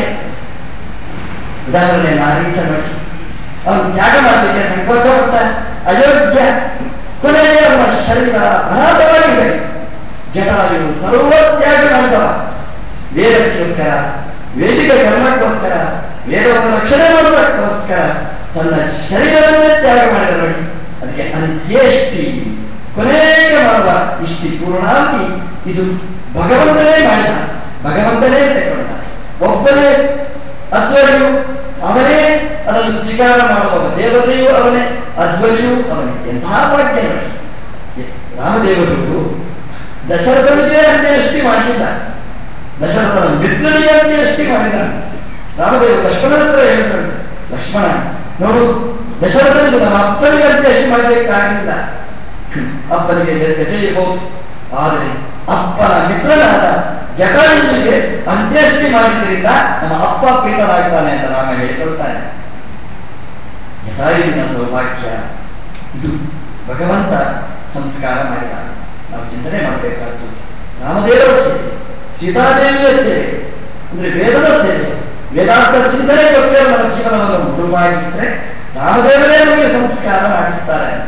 ಇದು ನಾವು ನೆನಪಿಟ್ಟುಕೊಳ್ಬೇಕಾದ್ದು. ನಮ್ಮ ನೋಡಿ, ಉಂಟಾದ ಕಾಲಕ್ಕೆ ಇಷ್ಟಾರು ಮಿತ್ರರು ಎಲ್ಲ ಬರ್ತಾರೆ, ಹೋದರೆ ಸಾತ್ವರ ನಂದೇ ಶಾಪ ಅಂತ ಹೇಳುವವರೇ ಮುಂದುವರಿಯುವವರೇ ಜಾಸ್ತಿ. ಯಾರು ಬರ್ತಾರೆ ಆ ಕಾಲಕ್ಕೆ? ಶಾಸ್ತ್ರದಲ್ಲಿದೆ ಇದು ಅಂತ್ಯೇಷ್ಟಿ, ಹೋಮಕ್ಕೆ ಹಾಕಬೇಕಾದ್ರೆ ಈ ದ್ರವ್ಯ ಏನಾಗಬೇಕು ಒಪ್ಪತ್ತು, ಈ ಸಮಿದೆ ಹಾಕ್ತೇವೆ, ಒಣಗಿದ ಸಮಿದೆ ಹಾಕಬೇಡಿ ಅಂತ ಹೇಳ್ತಾರೆ. ಹಸಿ ಸಮಿದೆಯನ್ನು ಹಾಕಬೇಕು ಅಂತ ನಿಯಮ ಇದೆ. ತುಪ್ಪ ಹಾಕಬೇಕು ಅಂತಿದೆ. ತುಪ್ಪ ಅಂತಂದ್ರೆ ಬರೀ ಅಲ್ಲ, ಜಿಡ್ಡಿದ ತುಪ್ಪ ಅಲ್ಲ, ಅದು ಕರುವಿಂದ, ಕರು ಹಾಯಿ ಹಾಕಿದಾಗ ಆ ಹಾಲು ಹಿಂಡಿ ಮೊಸರು ಮಾಡಿ ಬೆಣ್ಣೆ ಮಾಡಿ ಕಾಸಿದ ತುಪ್ಪ ಹಾಕ್ಬೇಕು. ಗ್ಯಾಸ್ ಅಲ್ಲೆಲ್ಲ ಅಂತ ಶುದ್ಧವಾದ ತುಪ್ಪ ಬೇಕು. ಅಂತ ಶುದ್ಧ ದ್ರವ್ಯದಿಂದ ಮಾಡಬೇಕಾಗಿರ್ತಕ್ಕಂಥದ್ದು ಹೋಮ. ಹೋಮಕ್ಕೆ ದ್ರವ್ಯ ಶುದ್ಧಿ ಬೇಕು. ಹಾಗೆ ಅಂತ್ಯೇಷ್ಟಿ ಅಂದ್ರೆ ಈ ಶವ ಸಂಸ್ಕಾರ, ಇದಕ್ಕೂ ಶುದ್ಧಿ ಬೇಕು. ಏನು ಶುದ್ಧಿ? ಶಾಸ್ತ್ರದಲ್ಲಿ ಹೊಡೆಯುವುದೆಲ್ಲ ಕಾರ್ಯಕ್ರಮ ಹೇಗೆ ಅಂತಂದ್ರೆ VIP ಏನಂದ್ರೆ ಅವರಿಗೆ ಆಚಾರ ಏನಂದ್ರೆ 3 ದಿವಸ ಶೋಕ ಆಚರಣೆ. ಯಾರು ಶೋಕ ಆಚರಣೆ? ಗಮ್ಮತ್ತಲ್ಲಿರ್ತಾರೆ, 3 ದಿವಸ ರಜೆ. ಗಮ್ಮತ್ತವರಿಗೆ ಏನು ಗಮ್ಮತ್ತು? ನಾನು ಹೊರಗೆ ಹೋಗ್ಲಿಕ್ಕಿಲ್ಲ, ನಾನು ಒಳಗೇನೆ ಎಲ್ಲ TV BT ಎಲ್ಲ ಮನೆಯೊಳಗೇನೆ ಇರುತ್ತೆ. ಯಾರು ಶೋಕ ಆಚರಣೆ? ಸತ್ರು ಅಪ್ಪ ಇನ್ನೊಂದು ಸತ್ರ ಒಳಗಿತ್ತು ಅಂತ ಹೇಳುವವರಿದ್ರು. 3 ದಿವಸ ರಜೆ ಎಕ್ಸ್ಟೆಂಡ್ ಆಗ್ತಿತ್ತು. ಇದು ಅವರ ದುರಂತ. ಶಾಸ್ತ್ರ ಹೇಳುತ್ತೆ 3 ದಿವಸ ಇರಬೇಡಿ, 3 ದಿವಸ ಅಲ್ಲ, 3 ಗಂಟೆಗಿಂತ ಜಾಸ್ತಿ ಇರಬೇಕು, ಯಾಮಕ್ಕಿಂತ ಜಾಸ್ತಿ ಆಗಬಾರ್ದು ಅಂತ ಹೇಳ್ತಾರೆ. ತಿನ್ನುವ ಆಹಾರ ಯಾಮ ಪರಮ. ಒಂದು ಯಾಮ ಆಯಿತು ಅಂದರೆ ಯಾತಯಾಮ ಗತರಥಂ ಕೂತಿ ಪರೀಕ್ಷಿತ ದೇವರು ನಿಷಿದ್ಧವಾದ ಆಹಾರಗಳ ಪಟ್ಟಿ ಮಾಡುವಾಗ ಯಾತಯಾಮವನ್ನೇ ಹೇಳ್ತಾರೆ. ಒಂದು ಯಾಮ ಯಾತ ಆಯಿತು ಮುಟ್ಬೇಡ, ಆರೋಗ್ಯ ದೃಷ್ಟಿಯಲ್ಲಿ ಹೌದು, ಶಾಸ್ತ್ರ ದೃಷ್ಟಿಯಲ್ಲಿ ಅದು ನಿಷಿದ್ಧ, ತಿನ್ನಬಾರದು ಅಂತ ಹೇಳ್ತಾನೆ. ಯಾತಯಾಮ 3 ಗಂಟೆ ಇರ್ತಾನೆ. ಇದು ಹೋಮಕ್ಕೆ ಮಾಡುವ ಇದು ದ್ರವ್ಯ, ಇದು ಶರೀರ, ಇದು ಯಾತಯಾಮ ಆಗುತ್ತೆ. ಅಂದ್ರೆ ಜೀವ ಹೋಗಿ ಶ್ವಾಸ ಹೋಗಿ 3 ಗಂಟೆ ದಾಟಿತು ಅಂದ್ರೆ ಯಾತಯಾಮ. ದೇವತೆಗಳು ಸ್ವೀಕಾರ ಮಾಡುವುದಿಲ್ಲ. ಅಂದ್ರೆ 3 ಗಂಟೆಯ ಒಳಗೆ ಸಂಸ್ಕಾರ ಆಗಬೇಕು. ನಾವು ಮಕ್ಕಳಿಗೆಲ್ಲ ಬಿದ್ದು ಬರೆದಿದ್ದೇವೆ, ನೋಡೋಣ ಸಂಸ್ಕಾರ ಮಾಡತಕ್ಕದ್ದು, ನಿನಗಿಷ್ಟು ಬಿದ್ದು ಬರೆದಿದ್ದೇನೆ, ನನ್ನ ಈ ಅಕೌಂಟಲ್ಲಿ ಇಷ್ಟಿದೆ ಇಷ್ಟಿದೆ, ಅವನ್ನೆಲ್ಲ ನೋಡ್ತಾರೆ. ಇದನ್ನು ಮಾತ್ರ ನೋಡುದಿಲ್ಲ. ಅಮೆರಿಕದಲ್ಲಿ ಬರ್ಲಿಕ್ಕಾಗುದಿಲ್ಲ ಅಂತ ಟೆಲಿಗ್ರಾಮ್ ಕೊಡ್ತಾನೆ, ದುಡ್ಡು ತಗೊಂಡೋಗ್ಲಿಕ್ಕೆ ಬರ್ತಾರೆ. ಯಾರು ಬರೋದಿಲ್ಲ. ರಾಮಾಯಣ ಹೇಳಿದ್ರು, ಜಟಾಯುವಿನ ಸಂಸ್ಕಾರ ಮಾಡಲಿಕ್ಕೆ ಯಾರು ಬರಲಿಲ್ಲ. ರಾಮದೇವರು ಬಂದರು, ಯಾಕೆ ರಾಮದೇವರ ಸೇವೆ ಮಾಡಿದ್ದಕ್ಕೆ ಅವನ ಅಂತ್ಯೇಷ್ಟಿ ಮಾಡಲಿಕ್ಕೆ ಭಗವಂತ ಬಂದ. ನಾವು ರಾಮದೇವರ ಸೇವೆ ನಿರಂತರ ಮಾಡಿದ್ರೆ ನಮ್ಮ ಮುಂದಿನ ಸಂಸ್ಕಾರಕ್ಕೆ ಭಗವಂತ ಬಂದು ಎಲ್ಲವನ್ನೂ ಮಾಡಿ ನಡೆಸಿಕೊಡ್ತಾನೆ. ದೇವರ ಸೇವೆ, ವೇದದ ಸೇವೆ, ವೇದಜ್ಞರ ಸೇವೆ, ವೇದ ಧರ್ಮದ ಪರಿಪಾಲನೆಗೆ ಕಟಿಬದ್ಧರಾಗಿರ್ಬೇಕಾದ ಕರ್ತವ್ಯ ಅಂತ ಜಟಾಯುವಿನ ಅಂತ್ಯೇಷ್ಟಿಯಲ್ಲಿ ನಾವು ಚಿಂತನೆ ಮಾಡಬೇಕಾದಂತಹ ಅಂಶ. ಜಟಾಯುವನ್ನು ನೋಡಿ ರಾಮಚಂದ್ರ ಕಣ್ಣೀರು ಹಾಕಿದಂತೆ, ನೋಡಿದಂತೆ ಅದು ಬಿಸಿನೀರು ತಣ್ಣೀರು ಎರಡು ಮಿಶ್ರ ಆಗಿತ್ತು. ಯಾಕೆ ಹೇಳಿದ್ರೆ ಜಟಾಯು ಹೋದ ದುಃಖ ಇತ್ತು. ಆದರೆ ಸಾತ್ವಿಕನಾದ ಸೀತೆಗೆ ರಕ್ಷಣೆ ಮಾಡಲಿಕ್ಕೋಸ್ಕರ ದೇಹವನ್ನು ಸಮರ್ಪಣೆ ಮಾಡಿ ಹೋದ ತಣ್ಣೀರಂತೆ. ಅಂದರೆ ತಣ್ಣೀರು ಅಂತಂದ್ರೆ ಪ್ರೀತಿಯ ನೀರು, ಬಿಸಿನೀರು ಅಂತಂದ್ರೆ ದುಃಖದ ನೀರು, ಸುಖ ದುಃಖಗಳು ಮಿಶ್ರಿತ ಆಗಿತ್ತು. ಅಂದ್ರೆ ಭಗವಂತನಲ್ಲಿ ಇಂತಹ ದೇವರಿಗೆ ನಿರ್ವಿಕಾರ ಯಾವ ನೀರು ಇಲ್ಲ. ಆದರೆ ಲೋಕದ ದೃಷ್ಟಿಯಲ್ಲಿ ಭಗವಂತ ಲಕ್ಷ್ಮಣನ ಮೂಲಕ ಜಗತ್ತಿಗೆ ತೋರಿಸಿದ. ಜಟಾಯು ತೋರಿದ ಮಾರ್ಗದಲ್ಲಿ ರಾಮ ಲಕ್ಷ್ಮಣರು ಮುಂದೆ ಕಾಲದಲ್ಲಿ ಸಾಕ್ತಾರೆ, ಇಬ್ಬರೇ ಸಾಕ್ತಾರೆ. ಇದು ಅರಣ್ಯಕಾಂಡ. ನಾನು ಪ್ರಾರಂಭದಿಂದ ಹೇಳ್ತಾ ಇದ್ದೇನೆ, ಅರಣ್ಯಕಾಂಡ. ಜಟಾಯುವಿಗೆ ಗತಿ ಹೇಗಾಗ್ತಿತ್ತು? ರಾಮ ಬಂದದರಿಂದ ಅವನಿಗೆ ಒಳ್ಳೆಯ ಅರಣ್ಯ, ಒಳ್ಳೆಯ ರಕ್ಷಣೆ, ಕೊನೆಯದವರೆಗಿನ ರಕ್ಷಣೆ, ಅನಂತರದ ಪೂರ್ವ ಅಪರ ಎರಡೂ ರೀತಿಯಾದ ಶರಣು ಭಗವಂತ ಆದ. ಮುಂದೆ ಸಾಗಿದರೆ ಒಬ್ಬಳು ಹೆಣ್ಮಗಳು ಬಂದ. ಲಕ್ಷ್ಮಣನ ಆಲಿಂಗನೆ ಮಾಡಿದ್ದಾನೆ. ಲಕ್ಷ್ಮಣನ ಹೇಳಿದಂತೆ ಇನ್ನ ಮದುವೆ ಆಗ್ತೇನೆ. ನೋಡ್ತಾನೆ ಕರ್ರಗೆ ಮುಖ, ಮುಟ್ತಾನೆ ಗಟ್ಟಿ ಗಟ್ಟಿ ಗಟ್ಟಿ. ಹೆಸರೇ ಗೊತ್ತಾ? ಅಯೋಮುಖಿ. ಅವಳು ಹೇಳಿದ್ದೇನು? ಲಕ್ಷ್ಮಣ, ನಾನು ಇನ್ನು ಮದುವೆ ಆಗುವ ತಲೆ ಬಳ್ಕೊಂಡಂತೆ. ಯಾಕಂದ್ರೆ ಜೀವನದಲ್ಲಿ ರಾಮನ ಜೊತೆಗೆ ಇರುವಷ್ಟು ಕಾಲ, ಅಯೋಧ್ಯೆಗೆ ಹೋಗುವಷ್ಟು ಕಾಲ ಅಖಂಡ ಧರ್ಮದ ಜೊತೆಗೆ ಇರಬೇಕು. ಎಂತ ಹೇಳಿದ್ದು ಅಣ್ಣನಂತರ ಹೇಳಿದಂತೆ. ರಾಮದೇವರು ಹೇಳಿದ್ರು, ಏನ್ ನೋಡು ಲಕ್ಷ್ಮಣ, ಮಾಡು ಚಿಕಿತ್ಸೆ. ಕೈಯಲ್ಲಿದ್ದ ಖಡ್ಗದಿಂದ ಎರಡು ಭಾವವನ್ನು ಕತ್ತರಿಸಿ ಕೆಳಗೆ ಬಿಡಿಸಿದ ಮಹಾರಾಕ್ಷಸಿ ಅಂದ್ರೆ ಕಾಮುಕಿ. ಅವಳಿಗೆ ವ್ಯವಸ್ಥೆ ಮಾಡಿದ ಲಕ್ಷ್ಮಣ. ಸಂಸ್ಕಾರ ಮಾಡಿದ್ದಾನೆ ಅಂತ ಹೇಳುವುದಿಲ್ಲ ರಾಮಾಯಣ. ಯಾಕಂದ್ರೆ ಅವರು ಪಾಪಿ, ಅಂದ್ರೆ ಜೀವ ಯೋಗ್ಯತೆ. ಈ ತಾರತಮ್ಯ ರಾಮಾಯಣದಲ್ಲಿ ಎಷ್ಟು ಸ್ಫುಟ ಅಂತ ನಾವು ನೋಡ್ಬೇಕಾಗ್ತದೆ. ಮುಂದೆ ಸಾಗಿದೆ ಇನ್ನೂ ರೋಚಕವಾದ ಒಂದು ಕಥೆ. ಏನು ಅಂತಂದ್ರೆ, ರಾಮಲಕ್ಷ್ಮಣರು ಗೊತ್ತಾಯಿದ್ದಾರೆ. ಹೋಗುವಾಗ ಎರಡು ಕೈ ಮಾತ್ರ, ಕೈ ಪಕ್ಷ ನೋಡ್ತಾರೆ, ಕೈ ಹತ್ರ ಹತ್ರ ಹತ್ರ ಬರ್ತಾ ಇದೆ. ಕೈ ಮಾತ್ರ ಅದೆಲ್ಲದೂ ಒಂದೊಂದು ಕೈ, ಎರಡು ಕೈ ಒಟ್ಟಿಗೆ ಬರ್ತದೆ. ನಾನು ಲಕ್ಷ್ಮಣರು ಅನ್ನ ಏನು ಅಂತ ಕೇಳಿದ. ಏನು ಕಾಣಿಸಿಲ್ಲ, ಎರಡು ಕೈ ಮಾತ್ರ ಉದ್ದ ಉದ್ದ ಉದ್ದ ಅಷ್ಟು ದೂರದಿಂದ ಕೈ ಮಾತ್ರ ಇದೆ, ಎಂಥದೂ ಕಾಣಿಸುವುದಿಲ್ಲ. ಕೈಗಳಿಗೆ ಸೇರಿಸಿಕೊಂಡಿದ್ದದು, ಕೈಯಲ್ಲಿ ಎಳ್ಕೊಂಡು ಹೋಯಿತು. ನೋಡ್ತಾರೆ ತಲೆನೇ ಇಲ್ಲ ಅದಕ್ಕೆ. ಎಂತಾವುದು ಪ್ರಾಣಿ ತಲೆ ಇಲ್ಲ, ಕೈ ಇದೆ, ಕೈಯಲ್ಲಿ ತಗೊಂಡಿದ್ದು ತಲೆ ಇಲ್ಲ ಅಂತಂದ್ರೆ ಹೇಗೆ ನೋಡಿಸುವುದು ಒಂದು ಪ್ರಶ್ನೆ ಅಮ್ಮ. ರಾಮಲಕ್ಷ್ಮಣ ಬಂದಾಗ ಕೈ ಬಂತು, ಎಲ್ಲಿ ರಾಮಲಕ್ಷ್ಮಣ ಬರಲಿ. ನಮಗೆ ಅನಿಸ್ತು ಇಷ್ಟದ ಕೈ ಇದ್ರೆ ನಮ್ಗೆ ಹೇಗೆ ಅಂತ. ಇಲ್ಲೇ ಕೂತು ಸೋಮವಾರ ಇಲ್ಲೇ ಕೂತು ಅಡುಗೆ ಮನೆ ಕೈ ಹಾಕಿ ಅಂಗಡಿಗೆ ಹೋಗ್ಬೇಕಿಲ್ಲ, ಇಲ್ಲಿಂದ ಕೈ ಹಾಕಿದ್ರು ಬರವಂತ. ಆಫೀಸ್ ಹೋಗ್ಬೇಕಾದ್ರೆ ಇಲ್ಲೇ ಕೆಲಸಗಳೆಲ್ಲ ತಿನ್ನುವ ಪಕ್ಷ ನಡೀತಂತೆ, ಕೈ ಮಾತ್ರ ನೋಡ್ತಾರೆ, ತಲೆ ಇಲ್ಲ. ಹೇಗೆ ನೋಡಿತ್ತು? ತಲೆ ಇಲ್ಲದೆ ಕಣ್ಣಿಲ್ಲ, ಹೇಗೆ ನೋಡಿತ್ತು? ಅದು ಕಣ್ಣಿಲ್ಲ ಅಂತ ಹೇಳಲಿಕ್ಕೆ ಆಗಲ್ಲ. ಹೊಟ್ಟೆಯಲ್ಲೇ ಒಂದು ಕಣ್ಣ, ಆಶ್ಚರ್ಯ. ಅಂದ್ರೆ ಹೊಟ್ಟೆಯೊಳಗೆ ಕಣ್ಣು, ಅದರಲ್ಲಿ ನೋಡ್ತಾ ಇದ್ದೇನೆ. ಅದು ಏನು ಅಂತಂದ್ರೆ ಅದು ಹೊಟ್ಟೆ ಪಕ್ಷ. ಬೇರೆ ಬೇರೆ ಪಕ್ಷ ಅಂತ ನೋಡಿ, ಇದು ಹೊಟ್ಟೆ ಪಕ್ಷ. ಆ ಹೊಟ್ಟೆ ಪಕ್ಷ ಅಂದ್ರೆ ತಲೆ ಇಲ್ಲದಿದ್ದ ಪಕ್ಷ. ತಲೆ ಏನಾಗಿತ್ತು ಅಂದ್ರೆ ಹೊಟ್ಟೆಯೊಳಗೆ ಸೇರ್ಕೊಂಡಿತ್ತು. ನಮ್ದು ಹಾಗೇನೆ, ಹೊಟ್ಟೆ ಪಕ್ಷನೇ. ತಲೆ ಇಲ್ಲವೇ ಇಲ್ಲ. ತಲೆ ಎಲ್ಲಿ ಅಂದ್ರೆ ಹೊಟ್ಟೆಯೊಳಗೆ ತಲೆ ಇತ್ತು. ಅಮ್ಮ ರಾತ್ರಿ ಏನು ಬೆಳಗ್ಗೆ, ಮಧ್ಯಾಹ್ನಕ್ಕೆ ಏನು ಸಾಯಂಕಾಲ, ನಾಳೆ ಏನು ಮಾಡುತ್ತಿದ್ದೇವೆ. ನಮ್ದು ಪಕ್ಷನೇ ಹೊಟ್ಟೆ ಪಕ್ಷ. ಹೊಟ್ಟೆಯಲ್ಲಿದ್ದಾದ್ರಲ್ಲೇ ಇರುವಂತ ಕಣ್ಣು ಎಲ್ಲಿರ್ತದೆ ಅಂದ್ರೆ ಹೊಟ್ಟೆಯಲ್ಲೇ ಕಣ್ಣು ಇರುವಂತ. ಯಾವಾಗಲೂ ಹೊಟ್ಟೆಯಲ್ಲೇ ನೋಡಿಕೊಂಡಿರುತ್ತೆ. ನಾಳೆ ಬೇಕಾದೃಶ್ಯ ಹೊಟ್ಟೆ ಏನಾದಿತ್ತು ಛೇ ಅಂತ ನಮ್ಮ ದೃಷ್ಟಿಯು ಹೊಟ್ಟೆಯಲ್ಲೇ ಹೊರತು ಮತ್ತೆ ಯಾವುದರಲ್ಲೂ ಇಲ್ಲ. ಒಂದು ರೀತಿ ನೋಡಿದ್ರೆ ಮಿನಿ ಕಬಂಧರುಣ. ಕಬಂಧ ಅಂತಂದ್ರೆ ಇಲ್ಲ, ತಲೆ ಇಲ್ಲ, ಅದು ಬದ್ಧ, ತಲೆಯೊಳಗೆ ಬದ್ಧ. ಇದು ಹೇಗೆ ಭಗವಂತನ ಸೃಷ್ಟಿಯ ಅಲ್ಲ. ದೇವರ ಸೃಷ್ಟಿಯಲ್ಲಿ ತಲೆ ಹೊರಗಿತ್ತು, ಶರೀರ ಹೊರಗಿತ್ತು, ಮುಂಡಲ್ಲಿತ್ತು, ರುಂಡಲ್ಲೂ ಇತ್ತು. ಮುಂಡ ರುಂಡದೊಳಗೆ ಸೇರಿಕೊಳ್ಳಿ. ಹಾಗಾಗಿ ಹೊಟ್ಟೆ ಮಾತ್ರ ಇದೆ, ಕೈ ಮಾತ್ರ ಇದೆ. ಹಾಗಾಗಿ ಯಾರು ಬರ್ತಾರೆ ಅವರನ್ನೆಲ್ಲ ಗೆಳ್ಕೊಳ್ತಾರೆ.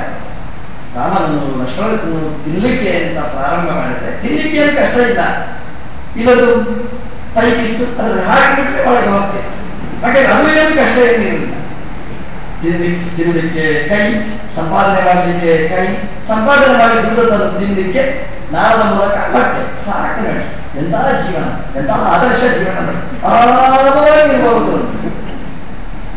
ನೋಡಿ ಇಷ್ಟು ಅವ್ರ ಭಾಗ್ಯ ಅಂತಂದ್ರೆ ಏನೇನೋ ತಿನ್ಬೇಕಾಗುತ್ತೆ, ಏನೇನೋ ತಿಂತಿದ್ದವು. ಹುಲಿ, ಸಿಂಹ, ಕರಡಿ, ನಾಯಿ ಎಲ್ಲ ತಿಂತಿದ್ದ.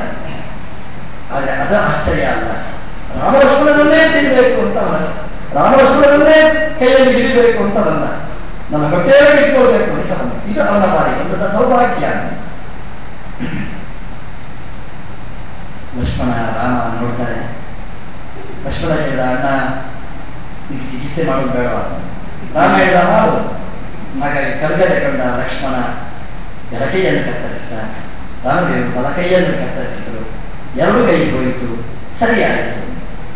ಯಾವಾಗಲೂ ಹಾಗೆ ನಮ್ದು ಬುದ್ಧಿ ಸರಿಯಾಗಬೇಕು, ಕೈ ಕತ್ತರಿಸಬೇಕು. ಕೈ ಅಂದ್ರೆ ಏನು ಗೊತ್ತು? ನಾವು ಕೇಳ್ತೇವೆ, ಅವ್ರಿಗೆ ಯಾರಿಗೆ ಕೈ, ಅವ್ರು ಯಾರ ಕೈ ಉಂಟು ಅಂತ ಕೇಳ್ತೇವೆ. ಅಂದ್ರೆ ನಮ್ಮ ಕೈಯಿಂದ ನಾವು ಅನ್ಯಾಯ ಮಾಡುವುದಲ್ಲ, ನಮ್ಗೆ ಇನ್ನೊಂದು ಕೈ ಇದೆ.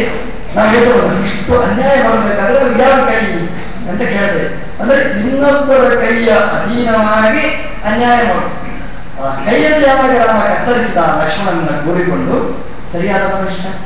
ನಮಗೂ ಹಾಗೆ ಅನ್ಯಾಯ ಮಾಡಲಿಕ್ಕೆ ಕಾಣದಿದ್ದ ಕೈ ಇದೆ, ಅದು ಕತ್ತರಿಸಿ ಹೋಗ್ಬೇಕು, ಆವಾಗ ಸರಿ ಆಗ್ತದೆ.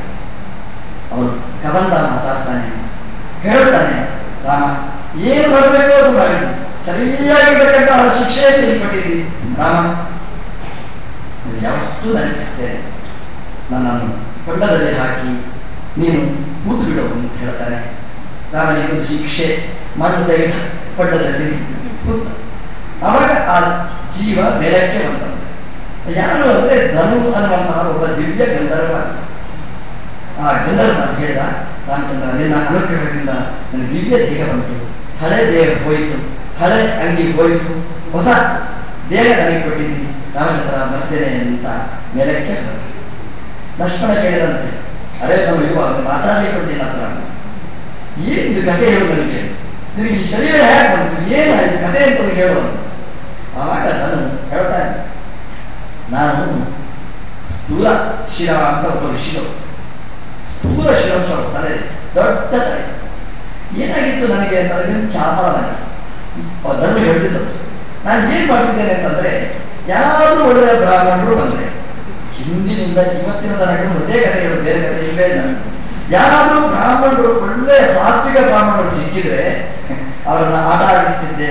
ಇವತ್ತು ಅಷ್ಟೇ ಗಟ್ಟಿ ಬ್ರಾಹ್ಮಣರನ್ನ ಆಟ ಆಡಿಸ್ಲಿಕ್ಕಾಗುದಿಲ್ಲ, ನಮ್ಮಲ್ಲೂ ಮಾತ್ರ ಆಡಿಸ್ತಿದ್ರು. ಅವ್ರು ಹೇಳಿದ, ಅದನ್ನು ಏನು ಹೇಳಿದ ಅಂತಂದ್ರೆ, ಎಲ್ಲಿಯಾದ್ರೂ ಬ್ರಾಹ್ಮಣರು ಸಿಕ್ಕಿದ್ರೆ ಇಲ್ಲಿ ಬಂದ್ರೆ ಅವರಿಗೆ ಆಟ ಆಡಿಸ್ತಿದ್ದೆ. ಅವ್ರು ಬಂದ್ರೆ ಗುಮ್ಮದ ವೇಷ ಹಾಕೋರು, ಭಯಗಳು, ಅವ್ರು ಓಡಬೇಕು, ಓಡಿ ಓಡಿ ಸುಸ್ತಾಗಿ ಬೀಳಬೇಕು. ಹೀಗೆ ಎಲ್ರಿಗೂ ಹೆದರಿಕೆ ಹುಟ್ಟಿಸಿ ತ್ರಾಸೆಯನ್ನು ಭೀಷಣೆಯನ್ನು ತಾನು ಎಲ್ರಿಗೂ ಉದ್ವೇಗಕ್ಕೆ ಬೇಕಾದ ವಾತಾವರಣ ನಾನು ನಿರ್ಮಾಣ ಮಾಡ್ತಿದ್ದೆ. ಏನಾಯ್ತು ಅದರ ಅವಶ್ಯಕತೆ ಅಂತಂದ್ರೆ, ಒಬ್ಬರು ಸ್ಥೂಲ ಶಿರಸ್ಸು ಅಂತ ಅಂದ್ರೆ ದೊಡ್ಡ ತಲೆ, ತಲೆ ದೊಡ್ಡದು ಅಲ್ಲ, ತಲೆಯೊಳಗೆ ದೊಡ್ಡ ಸಂಗತಿ ದೇವರನ್ನು ಇಟ್ಕೊಂಡವರು ಅಂತ ಅವ್ರು ಏನ್ ಮಾಡಿದ್ರು ಅಂತಂದ್ರೆ, ಅವ್ರು ಸಿಕ್ಕಿದ್ರು, ಅವರನ್ನು ನಾನು ಬೆದರಿಸಿದೆ. ಅವರು ಬೆದರಿಸಿದಾಗ ಇಂದ್ರನಿಗೆ ಕಂಪ್ಲೇಂಟ್ ಕೊಟ್ಟರು. ಇಂದ್ರ ಏನು ಮಾಡಿದ, ತನ್ನ ವಜ್ರದಂತ ತಲೆಯ ಮೇಲೆ ಹಾಕಿದ. ದೇವೇಂದ್ರನ ವಜ್ರದಿಂದ ಅದೇನು ಕ್ರಮ ಅಂತಂದ್ರೆ, ವಜ್ರ ಈಗ ತಲೆ ಕತ್ತರಿಸುತ್ತಿಲ್ಲ, ಕತ್ತರಿಸಬೇಕಂದ್ರೆ ಕತ್ತರಿಸಿದೆ. ಇದು ದೇಶಿ ಮಿಷನ್ ಇದ್ದಾಗ ಏನ್ ಬೇಕಾದ್ರೂ ಮಾಡುತ್ತೆ. ಈ ವಜ್ರ ಏನ್ ಮಾಡಿತು ಅಂತಂದ್ರೆ ತಲೆಯನ್ನು ಹೊಟ್ಟೆಯೊಳಗೆ ತುಂಬಿಸಿಬಿಟ್ಟು. ಹಾಗಾಗಿ ನಾನು ಮಾಡಿದ ಅನ್ಯಾಯ ನನಗೇ ಕಂಟಕವಾಯಿತು. ಅವಾಗ ನನಗೆ ಹೇಳಿದ ಇಂದ್ರ, ನಾನು ಕೇಳಿದೆ, ನೀವು ನನ್ನ ಬದುಕು ಹೇಗೆ ನೋಡು, ನಿನ್ನ ಕೈ ಗಟ್ಟಿಯಾಗಿದೆ, ಆರಾಮವಾಗಿ ಬದುಕು, ತಿಂದುಕೊಂಡು ಬದುಕು ತಿಂದು ಸಾಯಿ ಅಂತ ಅವನಿಗೆ ಹೇಳ್ದ. ಹಾಗಾಗಿ ನನ್ನ ಜೀವನ ಹೀಗಿತ್ತು, ಮತ್ತೇನು ನನ್ನ ಜೀವನಕ್ಕೆ ಇದಕ್ಕೆ ವಿಶ್ರಾಂತಿ ಯಾವಾಗ ಪರಿಹಾರ ಏನು ಅಂತ ಕೇಳಿದಾಗ ಇಂದ್ರ ಹೇಳಿದ ಪರಿಹಾರ ಮತ್ತೇನಿಲ್ಲ, ಇಲ್ಲಿ ದೇವರು ಬರ್ತಾನೆ, ನಿನ್ನ ಕೈ ಕತ್ತರಿಸ್ತಾನೆ, ಯಾವಾಗ ಕೈ ಹೋಯಿತು ಬುದ್ಧಿ ಸರಿಯಾಗುತ್ತೆ, ನೆಟ್ಟಗಾಗುತ್ತೆ, ಎಲ್ಲ ಸರಿಯಾಗುತ್ತೆ ಅಂತ ಹೇಳಿದ. ರಾಮ ನಿನ್ನ ಅನುಗ್ರಹದಿಂದ ಎಲ್ಲ ಸರಿಯಾಯಿತು ನನಗೆ ಅಂತ ಆ ಕವಂತ ಧನು ರಾಮದೇವರು ವಿಜ್ಞಾಪನೆ ಮಾಡಿ ಮೇಲಕ್ಕ ಹೋದ. ಅರಣ್ಯಕಾಂಡ. ಒಂದು ವೇಳೆ ರಾಮದೇವರು ಬರಲಿಲ್ಲ ಅಂದ್ರೆ ಧನು ಹೀಗೆ ರಾಕ್ಷಸನಾಗಿ ಇದ್ದವರಿಗೆಲ್ಲ ಹಿಂಸೆ ಕೊಟ್ಟು ಬದುಕಬೇಕಾಗಿತ್ತು. ಒಳ್ಳೆಯ ಜೀವನ ಆಯಿತು ನೋಡಿ. ಕಾರಣ ಯಾರು? ರಾಮದೇವರು ಕಾಡಿಗೆ ಬಂದರು. ರಾಮದೇವರು ಕಾಡಿಗೆ ಬಂದದ್ದು ಯಾಕೆ? ದಶರಥನ ಮಾತಿಗೆ. ದಶರಥ ಯಾಕೆ ಹೇಳಿದ? ಕೈಕೇಯಿ ಯಾಕೆ ಹೇಳಿದ್ದು? ಮಂದರೆಗೋಸ್ಕರ. ಹಾಗಾಗಿ ನಾವು ಯಾರನ್ನು ಥ್ಯಾಂಕ್ಸ್ ಅಂತ ಹೇಳಬೇಕು?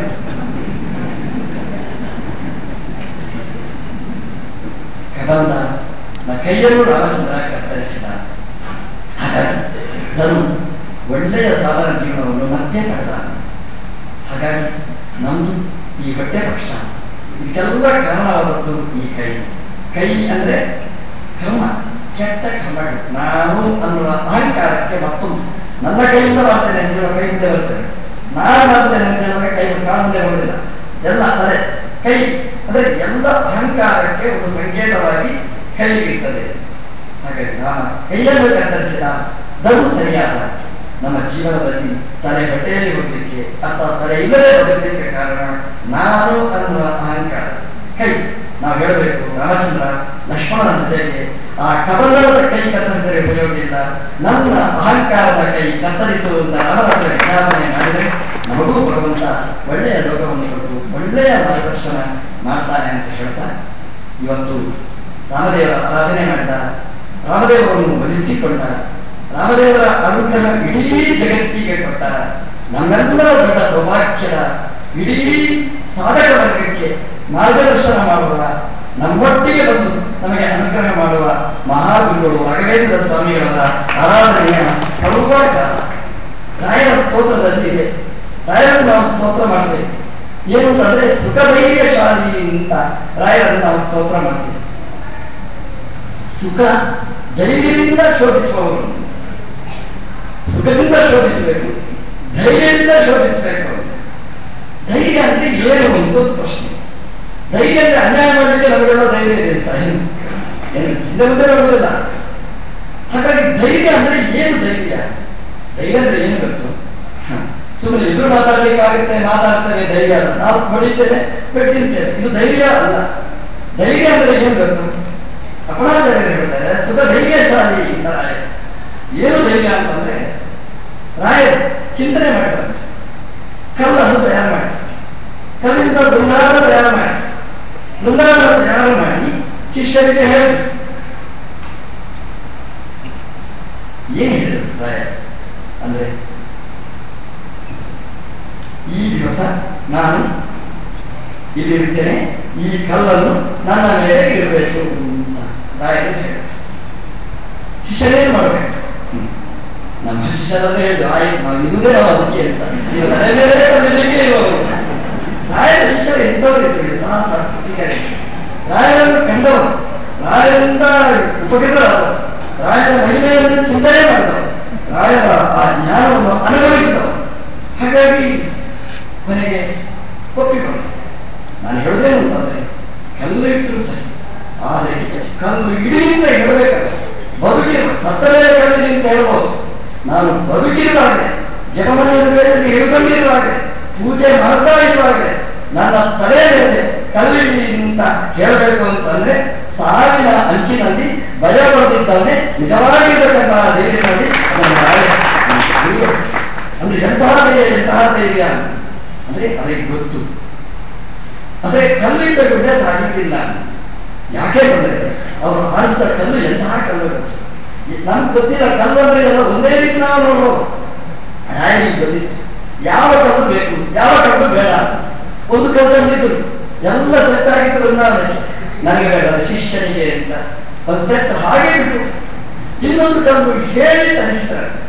ಆ ಕಲ್ಲು ಇದೇ ಕಲ್ಲು ಏನು ಕಲ್ಲಿನ ವೈಶಿಷ್ಟ್ಯ ಅಂತ ಕೇಳಿದರೆ, ನನಗೆ ವೃಂದಾವನಕ್ಕೆ ಬೇಕಾದ ಕಲ್ಲು ಸಾಮಾನ್ಯವಾದ ಕಲ್ಲಲ್ಲ, ನಾನು ದಿನನಿತ್ಯ ಪೂಜೆ ಮಾಡ್ತೇನೆ ರಾಮದೇವರು. ಹಾಗಾಗಿ ರಾಮದೇವರು ಉಪಯೋಗ ಮಾಡಿದ ಕಲ್ಲು, ಯಾವ ಕಲ್ಲಲ್ಲಿ ರಾಮದೇವರು ಸಾಕ್ಷಾತ್ತಾಗಿ ಕೂತಿದ್ರೋ ಆ ಕಲ್ಲು ರಾಯರ ವೃಂದಾವನ ಇವತ್ತು ಇದ್ದದ್ರಿಂದ ಅವರ ಒಳಗೆ ರಾಮದೇವರು ಮಾತನಾಡ್ತಾರೆ. ಇದು ರಾಯರ ಅನುಭವ, ರಾಯರ ದರ್ಶನ. ಅಂದ್ರೆ ರಾಮದೇವರನ್ನು ಕಾಣುವ ಬಗೆಯ ಹೀಗೆ, ಕಲ್ಲದೇವರು ದೇವರನ್ನು ಕಾಣುವ ಶಕ್ತಿ. ಯಾವಾಗ ಪ್ರೇತಾಯುಗ, ಯಾವಾಗ ರಾಯರ ವರ್ತಿಸಿದ ಯುಗ, ಏನು ಸಂಬಂಧ ಇದಕ್ಕೆ ಆ ಕಲ್ಲು ಅಂತ ಹೇಳಬೇಕಾದ್ರೆ ಎಷ್ಟು ಆಶ್ಚರ್ಯ, ಎಷ್ಟು ಆಶ್ಚರ್ಯ. ಸಾಮಾನ್ಯವಾಗಿ ಬೃಂದಾವನದಲ್ಲಿ ಶಿಲ್ಪಗಳೆಲ್ಲ ಇರ್ತದೆ, ನೀವು ನೋಡಿ ಅಲ್ಲೆಲ್ಲ ಶಿಲ್ಪಗಳಿರ್ತಾರೆ, ಏನಾದರೂ ಬರ್ತಾರೆ. ನೀವು ರಾಯರ ಬೃಂದಾವನ ನೋಡಿ, ಯಾವ ಶಿಲ್ಪನೂ ಇಲ್ಲ, ಯಾವ ಚಿತ್ರನೂ ಇಲ್ಲ, ಎಂಥದೂ ಇಲ್ಲ. ಯಾಕೆ ಹೇಳಿ? ರಾಯರು ಹೇಳ್ತಾರೆ, ನನ್ನ ಚಿರಲ್ಲಿ ಯಾವ ಚಿತ್ರನೂ ಬೇಡ. ಯಾಕೆಂದ್ರೆ ಬಹುಚಿತ್ರ ಜಗತ್ತು ಮಾಡಿರ್ತಕ್ಕಂಥ ಭಗವಂತನೇ ಕೂಡಲೇ ಇನ್ನು ಯಾವ ಚಿತ್ರದಲ್ಲಿ ಬೇಕು?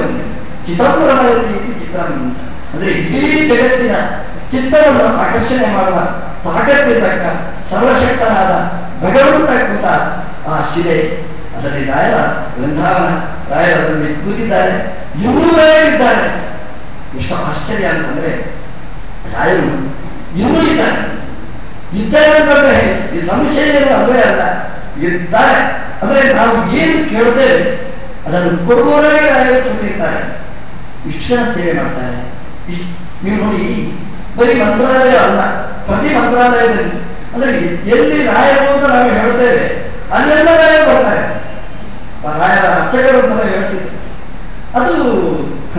ಅದು ಒಂದಿಷ್ಟು ಮಣ್ಣು ತೆಗೆದಿಟ್ಟಿದ್ದಾರೆ. ಅದನ್ನು ಕೇಳಿದ್ರಂತೆ, ಏನಿದು ರಾಯರ ಮುತ್ತಿಗೆ ಅಂತ ಹೇಳ್ತಾರೆ ಪೂಜಾರಿಗಳು. ಆ ಕೆಲಸಗಳು ಏನ್ ಮಾಡಿದ್ರು, ಸುಮ್ಮನೆ ಹೇಳ್ತಾರೆ ಅಂತ ಹೇಳಿ ಆ ಮಣ್ಣು ತೆಗೆದು ಪಾತ್ರೆ ತೊಳಿತಿರ್ತಾನೆ, ಸರಿ ಸಿಕ್ತಿರ್ತಾನೆ. ಇದು ರಾಯರ ಮುತ್ತಿಗೆ ಏನಂತ ಹಾಕಿದ್ದಾರೆ.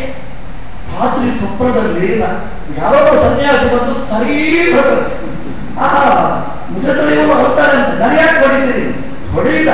ಯಾಕೆಂತಂದ್ರೆ ನನ್ನನ್ನು ಪಾತ್ರೆಗೆ ಸಿಕ್ಕಿದ್ಯಾ, ನಾನು ಸಾಮಾನ್ಯ ಮನುಷ್ಯ, ಈ ನಾನೇನು ಸಿಕ್ಕಿದೆ ಅಲ್ರಿ, ಮಣ್ಣು ಸಿಕ್ಕಿಲ್ವಾ? ಹೌದು, ಅದ್ಯಾವುದು ಮಣ್ಣು ಅಂತದ್ದು, ಅದು ನಾನೇ. ರಾಯರ ಗೊತ್ತಿಲ್ಲ, ತಮ್ಮ ಏನು ಅಂತಂದ್ರೆ ರಾಯರ ಹೆಸರು ಹೇಳಿದ್ರೆ ರಾಯರು ಕೊಡ್ತಾರೆ.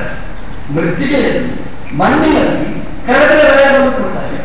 ವೃಂದಾವನವೇ ಬೇಕಾಗಿಲ್ಲ, ರಾಯರೇ ಅಂತ ಹೇಳಿದ್ರೆ ನಮ್ಮ ಮುಂದೆ ಬಂದು ಕೊಡ್ತಾರೆ ಅಂತಂದ್ರೆ ಸಾಮಾನ್ಯ ಸಂಗತಿ ಏನು ಅಲ್ಲ. ಯಾವ ಮನುಷ್ಯನಿಗೂ ಏಕಕಾಲದಲ್ಲಿ ಎರಡು ಕಡೆ ಇರ್ಲಿಕ್ಕೆ ಆಗುದಿಲ್ಲ, 10 ಕಡೆ ಇರ್ಲಿಕ್ಕೆ ಸಾಧ್ಯವೇ ಇಲ್ಲ. ಯಾವುದೇ ಒಂದು ವೃಂದಾವನಕ್ಕೆ ಇಟ್ಟುಕೊಳ್ಳಿ, ಒಂದು ವೃಂದಾವನ ಸುತ್ತಲು 100, 200, 1000 ಜನ ಸುತ್ತ ಬರ್ತಾ ಇರ್ತಾರೆ. ಯಾಕೆ ಬರ್ತಾರೆ? ತಲೆಯಲ್ಲಿ ಬರ್ತಾರೆ. ತಲೆಯಲ್ಲಿ ಸುತ್ತಲೇ ಸುತ್ತಿಗೆ ಬರ್ತಾರ ರಾಯರು ಬಿಡಿಕೊಂಡಾರ. ಯಾಕೆ ಸುತ್ತಿಗೆ ಬರ್ತಾರೆ ಅಂದ್ರೆ ತಲೆಯಲ್ಲಿ ಏನೋ ಸುತ್ತ ಇರ್ತದೆ, ಆ ಸುತ್ತಿನಿಂದ ಸಿಗ್ತದೆ. ಅದಕ್ಕೋಸ್ಕರ ನೀವು ನೋಡಿ ಎಷ್ಟು ವೃಂದಾವನಗಳಿವೆ, ಸುಮಾರು 1000ರಷ್ಟು ರಾಯರ ವೃಂದಾವನಗಳಿವೆ. ಕೆಲವು ಪರ್ಸನಲ್, ಕೆಲವು ಕಮಿಟಿದ್ದು, ಕೆಲವು ಟ್ರಸ್ಟಿದ್ದು, ಕೆಲವು ಮಠದ್ದು, ಬೇರೆ ಬೇರೆ ಬೇರೆ ಬೇರೆ ರೀತಿಯ ವೃಂದಾವನಗಳು. ಸುಮಾರು 1000ಕ್ಕೆ ಮಿಕ್ಕಿ ವೃಂದಾವನಗಳಿವೆ.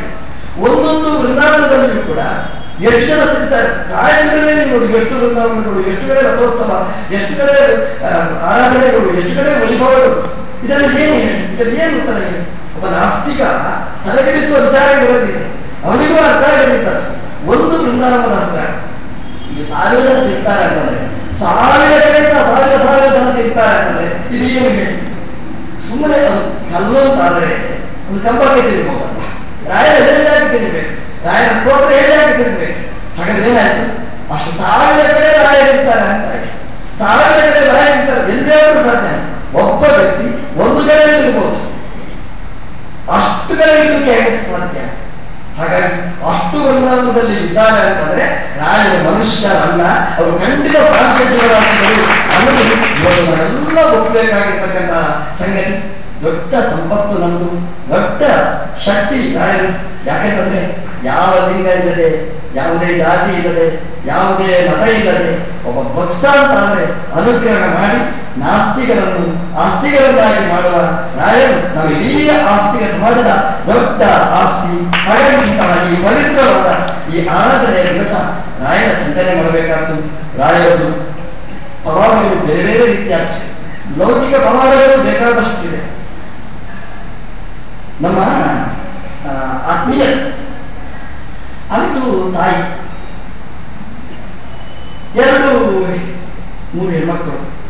ಅದರಲ್ಲಿ ಒಬ್ಬಳಿಗೆ ಮದುವೆ ಆಗಿದೆ, ದೈವತ್ವನೇ ಆಗಿಲ್ಲ, ಗಂಡ ಹೋಗಿ ಅವ್ರ ಮನೆಗೆ ಅಂತ ಕಳಿಸಿಕೊಟ್ಟಿದ್ದಾರೆ. ಹಾಗಾಗಿ ಒಬ್ಬರು ಮನೆಯಲ್ಲೇ ಇದ್ದಾರೆ, ಇನ್ನೊಬ್ಬರು ಮದುವೆಗೆ ತಯಾರಾಗಿದ್ದಾರೆ. ಮೊದಲನೇವರಿಗೆ ಮದುವೆ ಆಗಿಲ್ಲ ಅಂದ್ರೆ ಎರಡನೇವರಿಗೂ ಮದುವೆ ಆಗಿಲ್ಲ. ಬಂದವರೇ ಮೊದಲನೇವರು ನೋಡಿ ಇವರು ಯಾರು ಮದುವೆ ಆಗಿಲ್ಲ ಆಗಿದೆ, ಇಲ್ಲಿ ಆಗಿದ್ದಾಳೆ ಪಾಪ ಮೌನ. ಉತ್ತರ ಕೊಟ್ಟು ಏನು ಕೊಡಬೇಕು? ಗಂಡನ ಜಗಳ ಬಂದಿದ್ದಾಳೆ ಅಂತ ಸಂತತಿಯೇ ಹೀಗೆ ಯಾರು ಮದುವೆ ಆಗ್ತಾರೆ.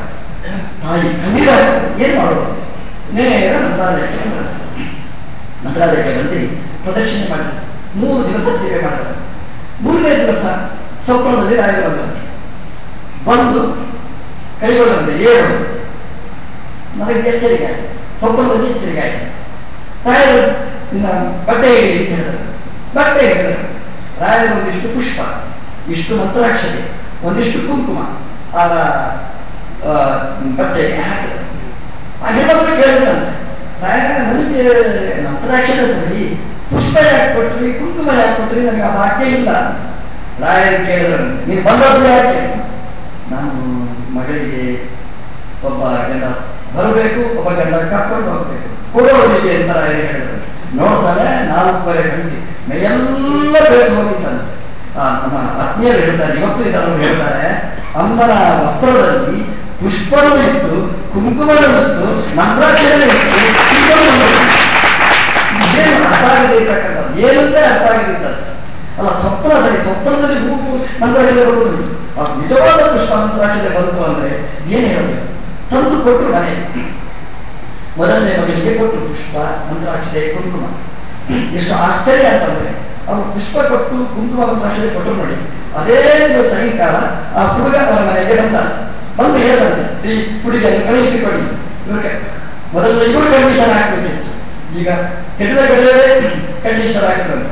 ಬೈಬಾರದು, ಗಲಾಟೆ ಮಾಡಬಾರದು, ಏನು ಹಿಂಸೆ ಕೊಡಬಾರದು, ಇಲ್ಲ ಕರ್ಕೊಂಡು ಹೋಗ್ತೇನೆ, ಮತ್ತೆ ವಾಪಸ್ ಕಳಿಸಬಾರದು, ಇಲ್ಲ ಮತ್ತೆ ಶಿಕ್ಷಣ ಕೊಡಬಾರದು, ಇಲ್ಲ. ಏನು ಕಂಡೀಷನ್ ಹಾಕಿದ್ದಾರೆ ಹೆಣ್ಣಿನ ಕಡೆಯವರು ಅಷ್ಟನ್ನು ಪೂರ್ಣೆ ಮಾಡಿ ಕರ್ಕೊಂಡು ಹೋಗಬಾರ್ದಂದ್ರೆ ಇದು ರಾಯರ ವೈಭವ ಅಂತ ಇವತ್ತು ಅದರ ಫಲಿತಾಂಶ ಏನಂದ್ರೆ 2ನೇ ಹುಡುಗಿಗೂ ಮದುವೆ ಆಯಿತು, ಅವಳು ಸುಖವಾಗಿದ್ದಾಳೆ. ಏನ್ ಹೇಳಬೇಕು ನನಗೆ ಅರ್ಥ ಆಗಲ್ಲ. ಇದು ನಮ್ಮ ಆಸ್ತಿಕ ಸಮಾಜದ ದೊಡ್ಡ ಸಂಪತ್ತು ರಾಯರ ಪವಾಡ. ಅದಕ್ಕಿಂತ ದೊಡ್ಡ ಪವಾಡ ರಾಯರದ್ದು ಜಾಗೃತವಾದ ಪವಾಡ. ಇದೆಲ್ಲ ಒಪ್ಪಬಹುದು, ಒಪ್ಪದೇ ಇರಬಹುದು. ಸ್ವಾಮಿಗಳು ಸುಳ್ಳು ಹೇಳ್ತಾರೆ, ಬಿಡ್ತಾರೆ ಅಂತ ಹೇಳ್ಬೋದು, ಅಲ್ಲ ಹೇಳಿ ಯಾರು? ಯಾಕಂದ್ರೆ ಹೌದು ಅಂತ ಹೇಳಿದ್ರೆ ನಾವೇನು ವಿಡಿಯೋ ಯಾರು ಮಾಡಿದ್ದಾರೆ ಅಲ್ವಾ? ಹಾಗಾಗಿ ಕೃಷ್ಣದೇವರು ಎತ್ತಿದ ಗೋವರ್ಧನಗಳನ್ನೇ ಆಕ್ಷೇಪ ಮಾಡುವವರು ಇದ್ದಾರೆ, ಇದರಲ್ಲಿ ಎತ್ತಿದೆ. ಹಾಗಾಗಿ ಅವರನ್ನು ನಮಗೆ ಪರ್ಸನಲ್ ಇದೆಯಲ್ಲ ವಿಶ್ವಾಸಗಳು.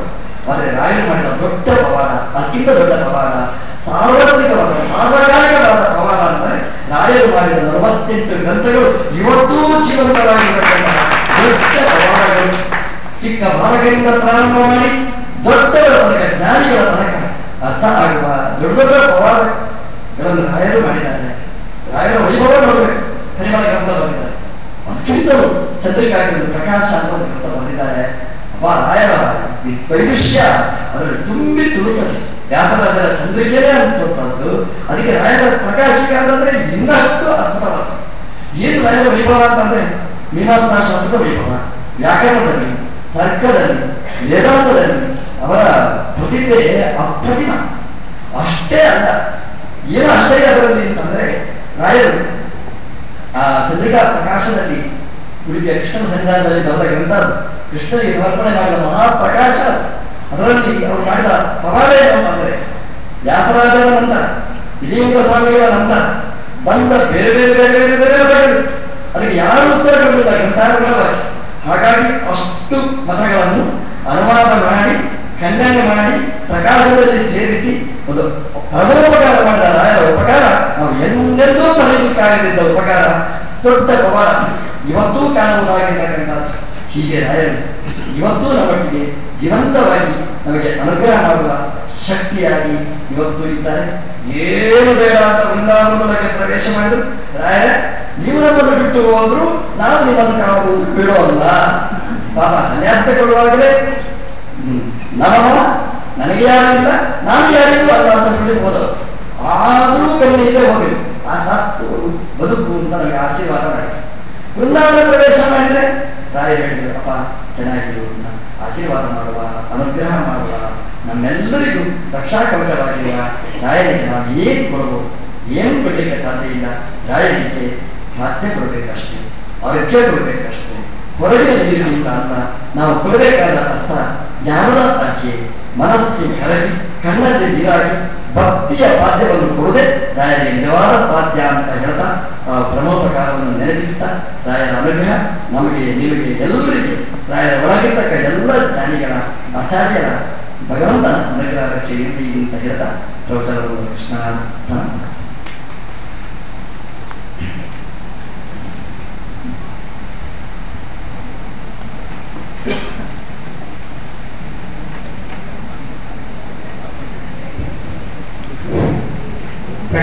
ಭಕ್ತರಲ್ಲಿ ವಿಶೇಷ ಸೂಚನೆ. ನಾಳೆ ಸಾಯಂಕಾಲ ಸರಿಯಾಗಿ 6 ಗಂಟೆಗೆ ಕಾಸನಕೆರೆ ಪ್ರವಚನಾಚಾರ್ ಅವರಿಂದ ಪ್ರವಚನ ಪ್ರಾರಂಭವಾಗಲಿದೆ. ಸಕಲ ಸದ್ಭಕ್ತರು ಸರಿಯಾದ ಸಮಯಕ್ಕೆ ಉಪಸ್ಥಿತರೆಲ್ಲ ಹೋಗಲಾಗಿದೆ.